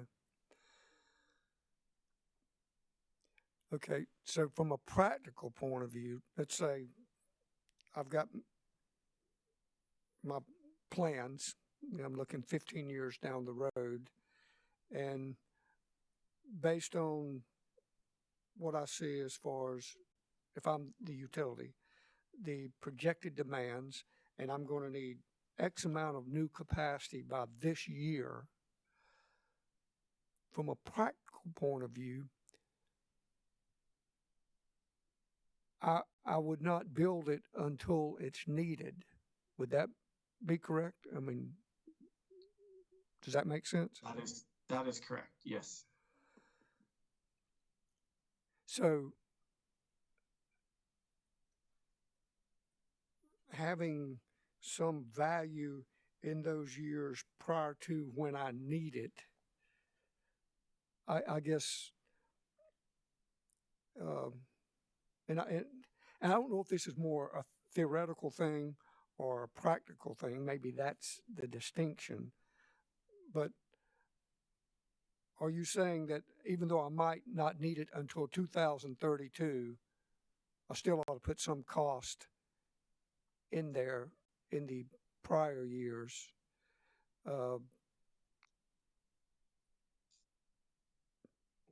Because Right. Tell me one more time. Now, why does that make sense to Right. me? Why do I want to do that again? Right. Well, the utility, it's certainly not appropriate for the utility to, before 2032, to compensate resources at an equivalent level of what it would cost to build a new plant. Because a plant is not needed until 2032. So the cost of avoiding building a new plant, that is only appropriate to compensate QF resources at that level in 2032 and beyond. What is appropriate is in years prior to 2032 to compensate resources at the cost that they're actually able to avoid in those years, which is not the cost of building the plant, but it's a cost of potentially avoiding staffing a plant that's unneeded, or it's potentially the revenues associated with being able to sell electricity to neighboring utilities in that particular year. I understand. And now, Mr. Ming, this question has absolutely nothing to do with this hearing, and the chairman's probably going to go crazy. But I don't get to talk to too many Stanford professors. And I have heard a rumor that Stanford is contemplating entry into the ACC. Any validity to that rumor? I wish I could tell you. It's a pretty sad day for college sports from my perspective, but I hope it works out, so we'll see. Now, as a member of ACC, I'm not sure I'm supposed to take that. But I understand. I would love to be associated with institutions like Clemson, even though that would mean a lot of travel for our students and athletes. But Little far drive, though, wouldn't it? That too, yes. Thank you, Mr. Ming. No more questions. We've been going about an hour and 40 minutes, so let's take a 15-minute break and come back at 11:25, please. Thank you. Mr. Ming, you'll still be on the stand when we come back. Okay, thank you.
Good morning and welcome back to the Public Service Commission as we continue in the hearing in docket numbers 2023-16-E and 2023-17-E concerning the avoided cost filing by Duke Energy Carolinas and Duke Energy Progress.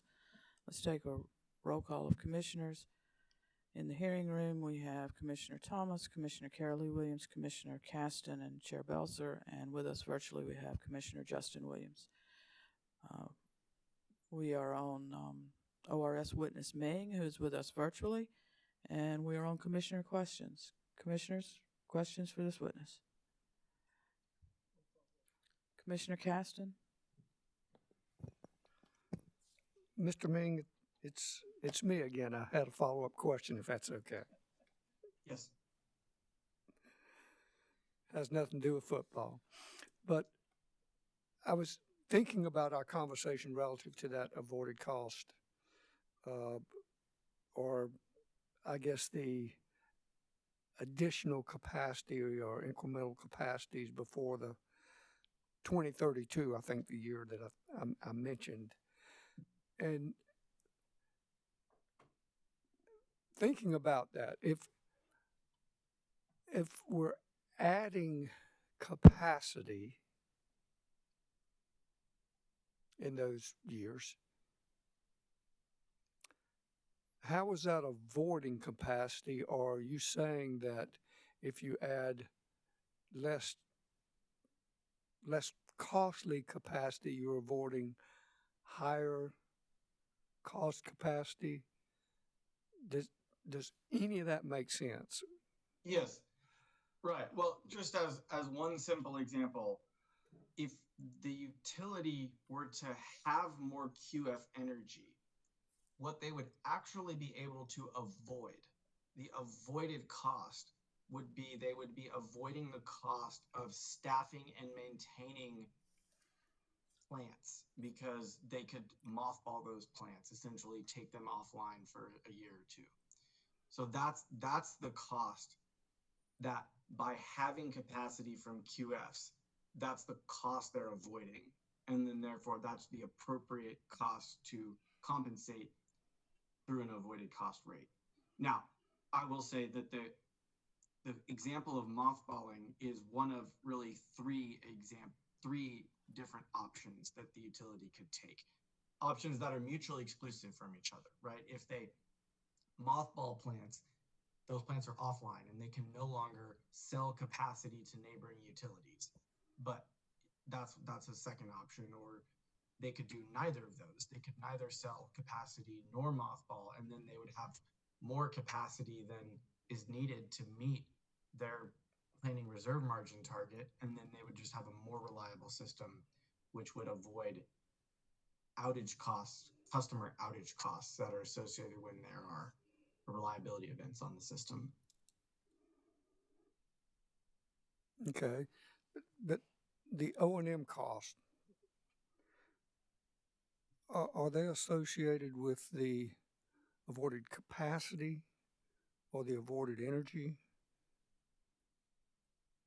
There are O&M costs that are different O&M costs that are separately accounted for energy and capacity. What I'm referring to here is just the O&M costs of capacity.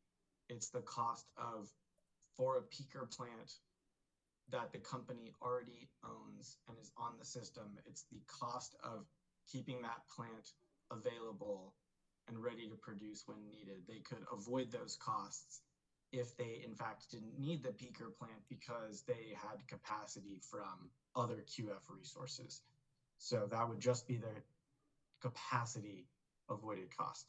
And in fact, those costs are already included in the capacity avoided cost rate. The capacity avoided cost rate is the cost of both building the plant, the capital costs associated with that, and the cost of maintaining and staffing that plant over time. So those are already both included in the capacity rate. Obviously, you can only avoid building a plant if the company actually needs to build a plant. But if the company already has the plant, then what you can avoid is you can avoid the cost of staffing and maintaining that plant. Okay, final question, pretty sure. Um, and you live in California, and I know there's I think a higher level of solar. With an increased level of solar with absent storage,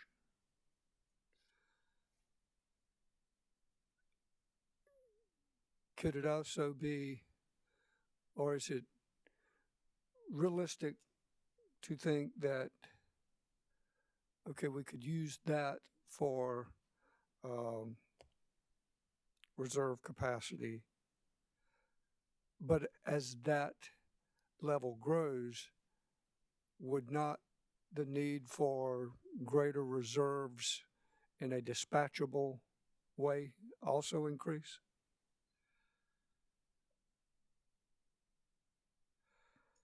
Yeah, I'd say there's a lot to that question. The system overall needs a level of reserves that's needed, that's necessary to serve load. If you add solar to the system, you don't necessarily need to add reserves along with that solar. It's just that adding solar to the system, it might not be adding capacity. So, and in fact, on the South Carolina system, because most of the reliability events tend to happen in winter, and particularly in the morning before the sun is up. In fact, solar does provide very low capacity value. If you look at Duke's IRP, that's what you'll see. So adding solar to the system just doesn't allow you to remove any of the firm dispatchable capacity that is necessary for reliability. But it doesn't necessarily require that as you add solar, you add more firm capacity. Okay, that makes sense. Thank you, Mr. Ming. I appreciate it. Thank you. Commissioners, any questions? Madam Chair. Commissioner Justin Williams? Thank you, Madam Chair. Good morning, Mr. Ming. Good morning. I just wanted to have a conversation with you regarding your original recommendations for avoided cost rates and the discussion that you had with Attorney Tarini regarding the agreement and the stipulation to work in good faith towards further analyzing Duke's methodologies and the avoided cost rates that they're proposing in the stipulation. When you first made your recommendations, is it fair to say, like the initial numbers that you arrived to, is it fair to say that you thought those were the most accurate and the most fair avoided cost rates based on your calculations at the time? Yes, that is correct. Okay. The one caveat I would add to that is that our primary recommendations were around the methodology the company used. And we provided an outline of the methodology and approach that the company should take.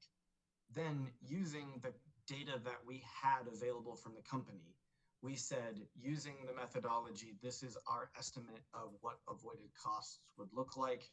There were a few places where we had to make assumptions that was not using actual company data. And so we believe that the numbers that we produced in my testimony, I believe that the numbers I produced in my testimony are very representative of what the avoided cost values would look like using the methodologies that I recommend. Okay. But there may be some tweaks using as the company develops the actual final data. I understand, and thank you for offering that clarification for me. And I could be wrong in some conclusions that I've drawn. So if I am, please correct me, okay? I understand that your original recommendations or your recommendations in your testimony, pre-filed testimony, by way of avoided cost rates are higher than what's in the stipulation. Is that a fair, accurate description of your pre-filed testimony and recommendations? There are some components that are higher For example, the energy rates are in most periods higher, and the capacity rates for DEC are higher, but for example, for DEP, the capacity rates are lower. And for example, for the solar integration charge, we actually proposed a higher solar integration charge, which would decrease the compensation to QFs because they pay that as opposed to being compensated at that. I understand. What I'm trying to reconcile is how are we, or say, let's be more specific. Let's talk about Mr. Lamb specifically. If he were, based on your original recommendations, if he were allowed, or if he was given or entitled to, if you will, a higher avoided cost rate, help me understand how I can reconcile the fact that instead of approving or finding that your recommendations are appropriate, how do I reconcile the 2-year time frame to work together to figure out if the company is going to use some of your recommendations, or maybe you may find that some of their methodologies are more appropriate. The good faith effort to work towards an improved or better methodology or process. What is someone like Mr. Lamb supposed to do in the meantime?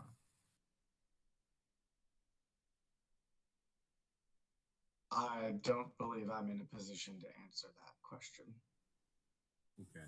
So speaking logically, if the avoided cost rates that we adopt through this in this stipulation are lower than your recommendations, and if your recommendations apply to Mr. Lamb, which I think some of them would he not suffer some loss or some harm by not benefiting from the rates you recommended?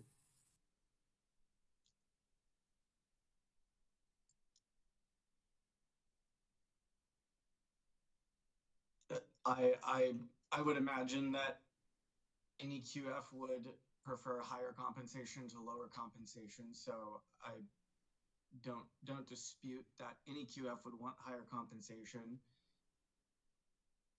As far as harm, I think that the goal of the commission is to produce a rate that accurately reflects avoided costs, that's fair for both the ratepayers that are paying that rate and the QFs that are receiving that rate. And there are a multitude of factors that go into, multitude of principles and considerations that go into developing and maintaining a accurate, understandable, transparent, and stable avoided cost rate and methodology over time. I understand that, and I respect that, and I agree with you. But this is where I'm just having a little trouble reconciling where we are. Your last statement applies to the recommendations that you made in your pre-filed testimony, correct? What do you mean? Could you clarify what you mean by my last statement? Your description of how to reach a fair avoided cost. Correct. Yes. That would apply to your recommendations in your pre-filed testimony, would it not? My pre-filed testimony was recommendations for a methodology to most accurately quantify the avoided costs of the utility.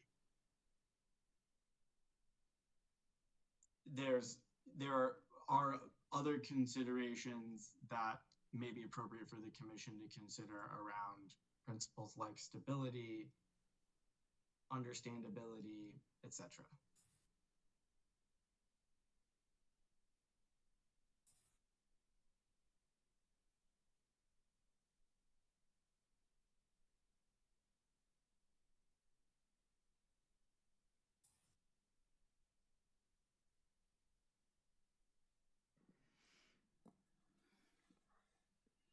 So to the extent that the avoided cost rates included in the stipulation are different than yours, how do you justify supporting the stipulation? I think that the commission has a number of principles that it needs to consider in approving any rate.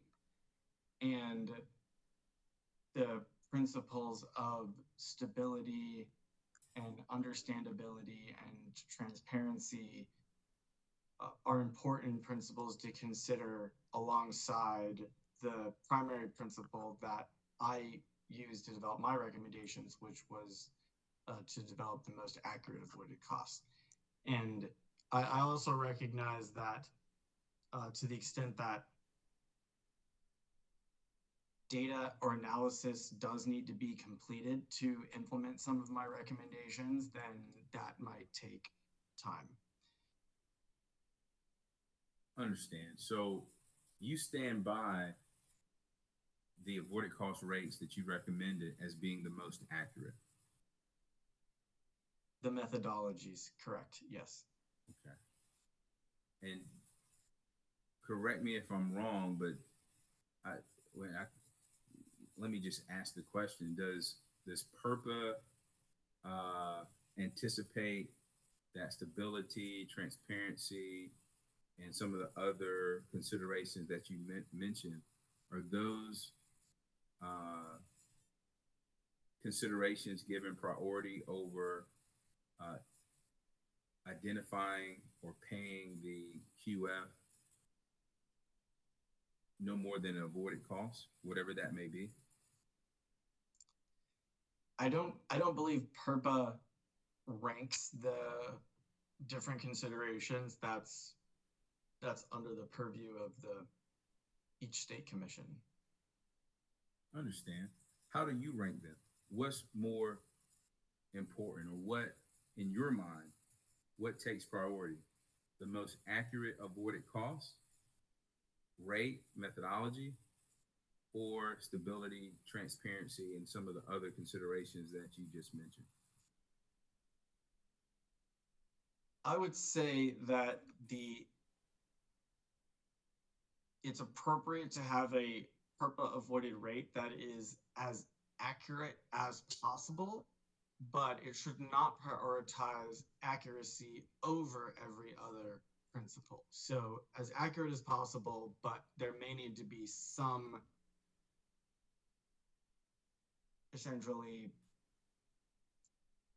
accommodations to accuracy to facilitate other principles. But I think accuracy is one of the most important, if not the most important principle to ensure fairness for everyone, the QFs and the ratepayers that are paying the QF rates. So would it be fair to say that your opinion is that accuracy, avoided cost accuracy, supports fairness for all parties involved? Yes. Thank you, sir, for your testimony. Madam Chair, that's all I have. Thank you, Commissioner. Commissioner Thomas? Thank you. Good morning, Mr. Maine. Good morning. So I have one question, I think. So let's just suppose that the avoided cost rate, the calculation that ends up being approved in this proceeding, is higher than it currently is, or anyway, it's an increase that gets paid to the what doesn't matter whether it's solar or hydro. So my understanding is that the way that would play out then, and it would be, is that in the next fuel case, which happens every year, those costs would get passed on to customers. And we've been talking about customers being indifferent if the numbers are calculated correctly.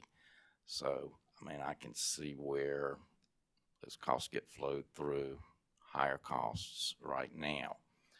So what I'm trying to understand then is where does the other side of that makes the customers indifferent come into play?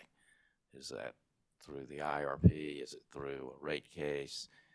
And some theoretical outcome in one of those that offsets the other side and makes the customer's rates lower.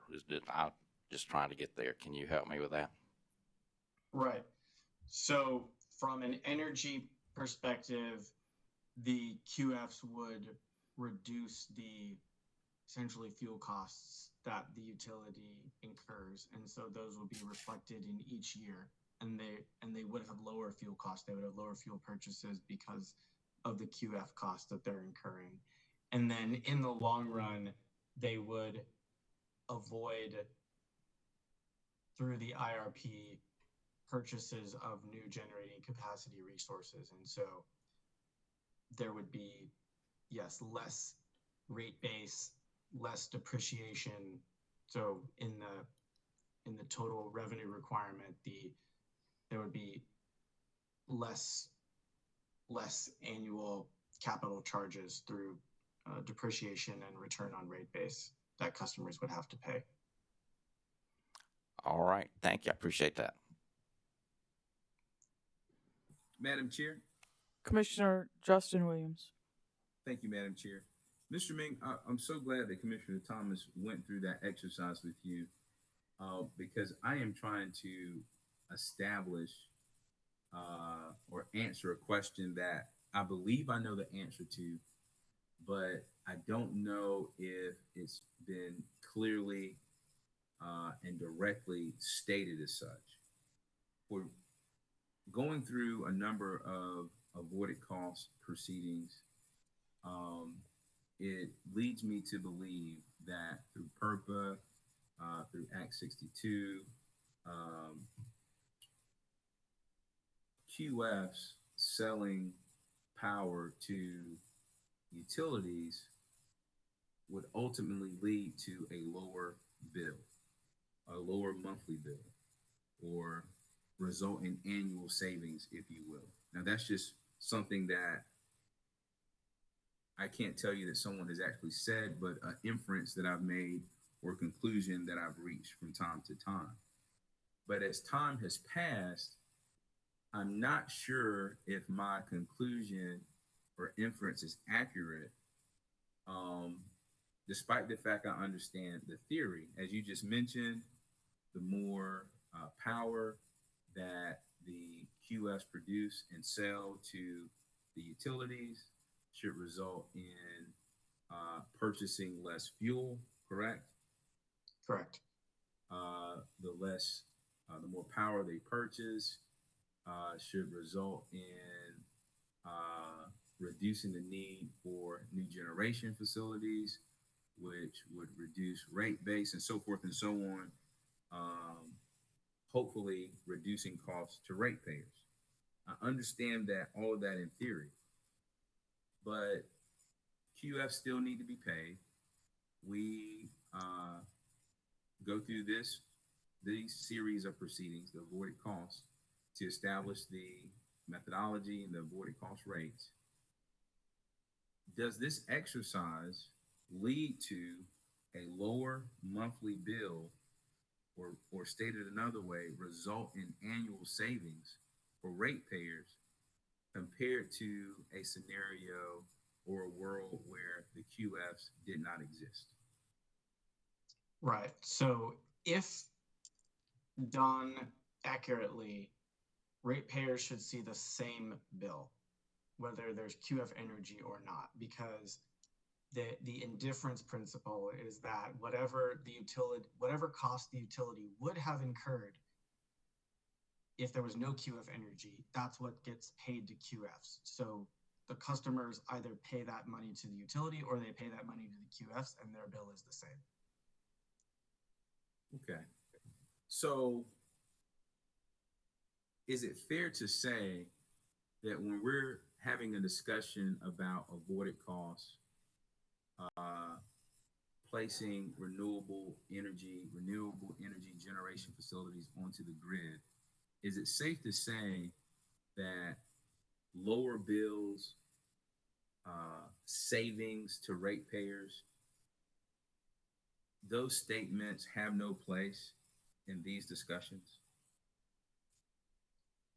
Well, much of the renewable energy in both South Carolina and in other states come from procurements outside of the PURPA context. So it comes through utilities that are directly contracting with a renewable resource. And in those cases, they may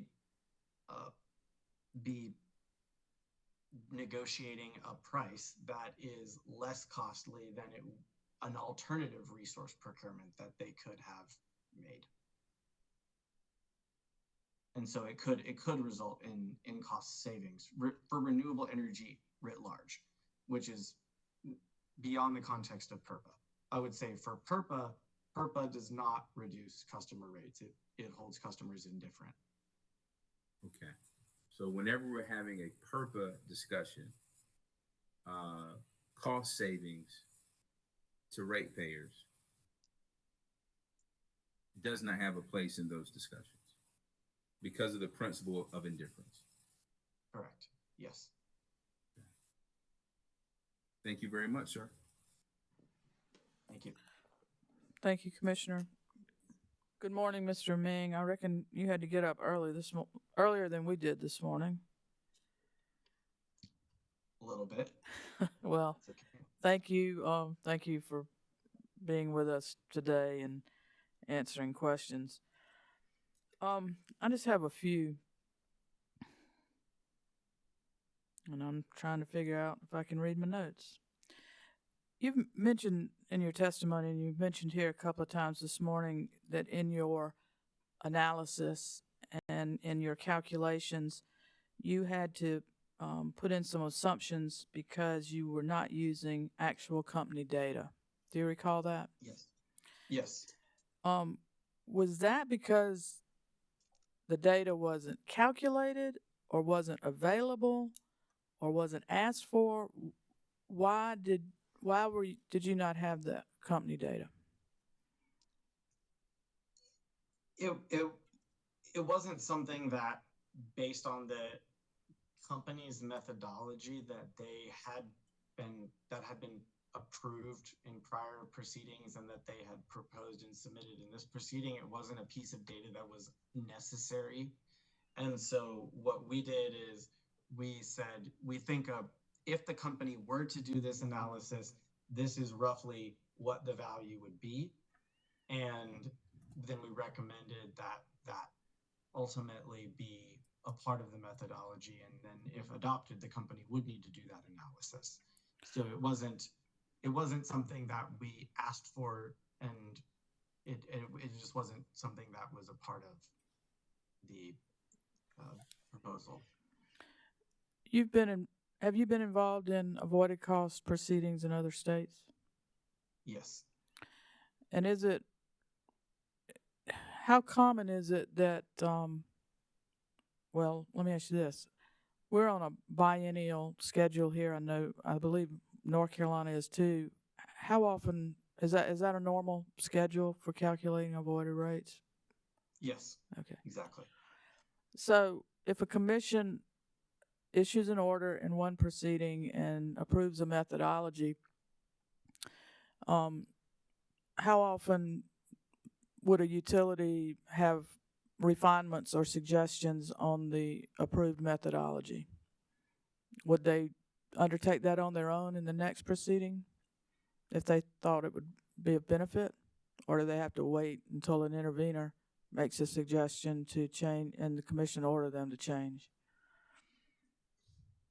I would say that changes and tweaks to avoided cost methodologies are fairly common. And particularly in today's day and age where the system and the resources on the system are evolving quite rapidly, higher penetrations of renewable energy, energy storage, demand side resources, avoided cost methodologies do evolve, and I'd say it's fairly common, and any party can propose changes, including both the regulator and their staff, or utilities, or interested parties as well, and that's all fairly common in different avoided cost proceedings. We've had, yesterday and today, we've heard about the principle of indifference with PURPA, and yet there are multiple references in both Duke's testimony and I think in ORS's testimony about the ratepayers are paying paying the rate.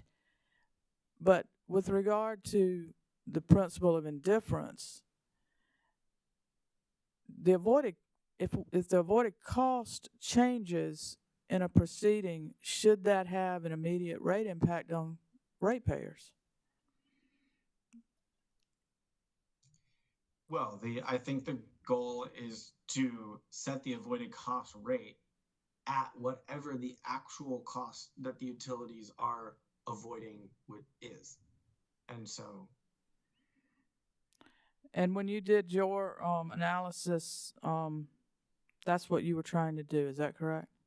Exactly, yes. And even though you had to make assumptions because the data sounds like wasn't available because it's not something that the utility was using in their methodology. Do those assumptions invalidate your conclusions and recommendations? No, because our conclusions and recommendations were primarily around the methodology, and then we use that methodology and data from the utilities and assumptions to say, here is our estimate of what the avoided cost rates would look like for both energy and capacity using our proposed methodology. Do you have an opinion on whether there should be different avoided costs for different renewable resources? So I do recommend at the end of my direct testimony that the commission consider something called a coincidence factor. And a coincidence factor would necessarily need to be technology specific. And so to that extent, I think that, and really what my testimony recommends is that the commission consider such a feature of avoided costs. A coincidence factor would add complexity, and so whether or not the accuracy benefits of a coincidence factor outweigh the complexity associated with it really comes down to a subjective assessment of how much is it improving accuracy. Is it 1%, 5%, 20%? And that's something that could only be determined through a full study of that topic. And so I think that it could be appropriate to have certain components of avoided costs be technology specific. And in fact, that does already exist for the solar integration charge. That's a charge that specifically is applied to solar that doesn't apply to any other technologies. And so there's precedent for that. But your recommendation, was it not to conduct a study on the coincident factor? Right. It was to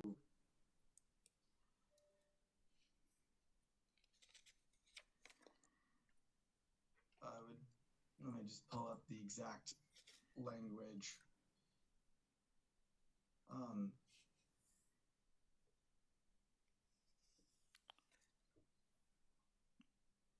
I think it starts on about page 33 or 34 of your testimony, of your direct. Yes. Right. So on page 33, starting at line 11 of my direct testimony, I say there are two additional issues I would like to raise for consideration. The commission may, and then on line 15, the commission may wish to consider whether it is appropriate to direct the companies to study or incorporate these factors or methods into future avoided cost proceedings. And then on page 35, you had a table, but that was for solar, was it not?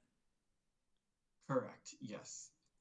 And that kind of leads to another one of my questions is, did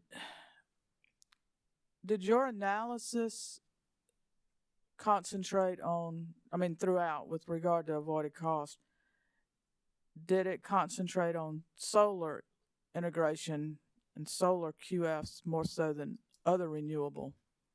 And would that matter? No, it didn't.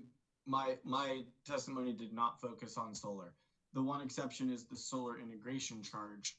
That all of the section of that testimony only that section is only relevant for solar, but energy and capacity, those recommendations would apply equally to any type of renewable facility, solar, hydro, etc. Well, with regard to the coincidence factor, since that your testimony references solar generation, that factor that is in your testimony, would that apply to other renewable generation? Right. That table is really just an example to illustrate how such a study would be conducted, but those are essentially illustrative numbers. In fact, they're labeled as illustrative, so they're not based on actual data, and we're not even recommending those values for solar. We're just illustrating how this concept would be applied, but a study would need to be done to determine what the coincidence factor for different technologies might be, solar and hydro and any other technology.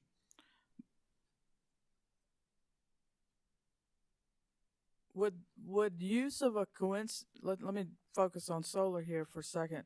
Would use of a coincidence factor and the CISC be sort of double counting? No, okay. Those are addressing separate issues. Okay.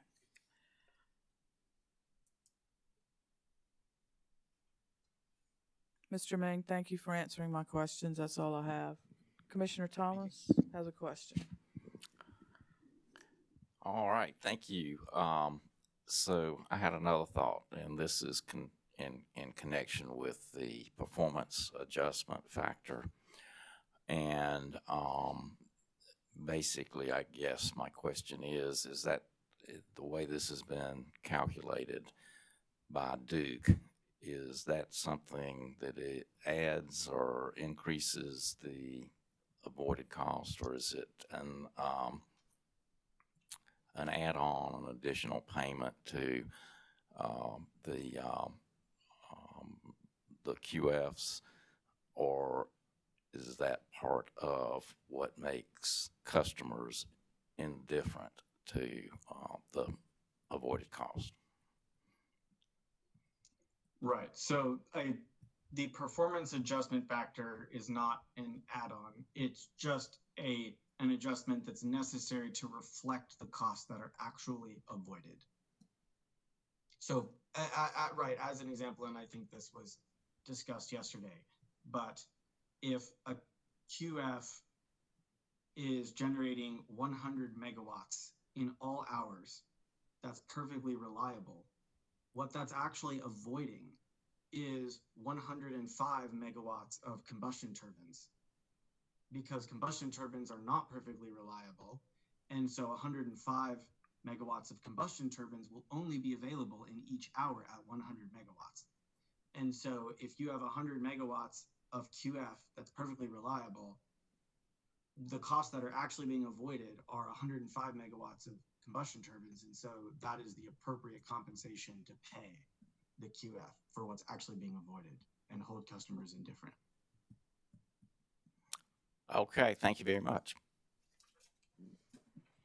Commissioners, anything further for the witness? Mr. Mustian, any redirect? Or excuse me, Ms. Rainey, any redirect? I do have redirect.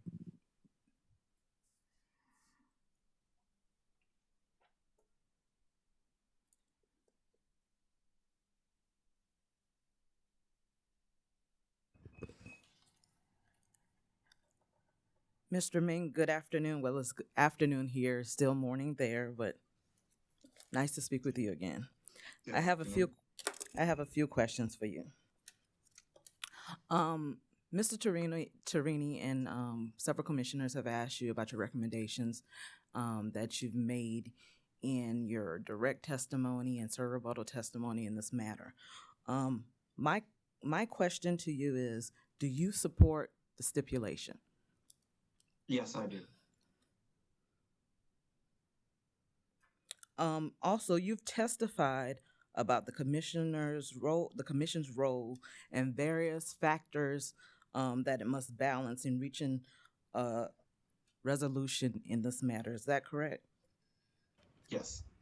And in light of those balancing factors, could you please summarize why you believe that the stipulation is reasonable? I believe that the stipulation provides for stability and transparency and understandability for the parties, all parties, based on prior commission precedent and orders, as well as for future proceedings, directs the companies and ORS to work together in good faith to try to improve the accuracy of the avoided cost estimates going forward. So I believe that strikes an appropriate balance of accuracy as well as stability and understandability. Thank you, Mr. Ming.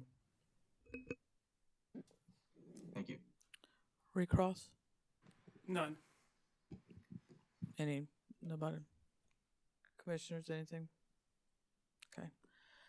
Mr. Ming, thank you for your testimony today, and I think you were probably in attendance yesterday virtually. Appreciate your being with us, and you may stand down.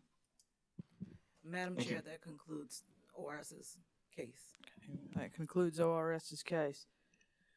Is there anything else that needs to, have we missing anybody? Have we gotten all the parties, all the testimony? I think we have. Anything further? I know that we are,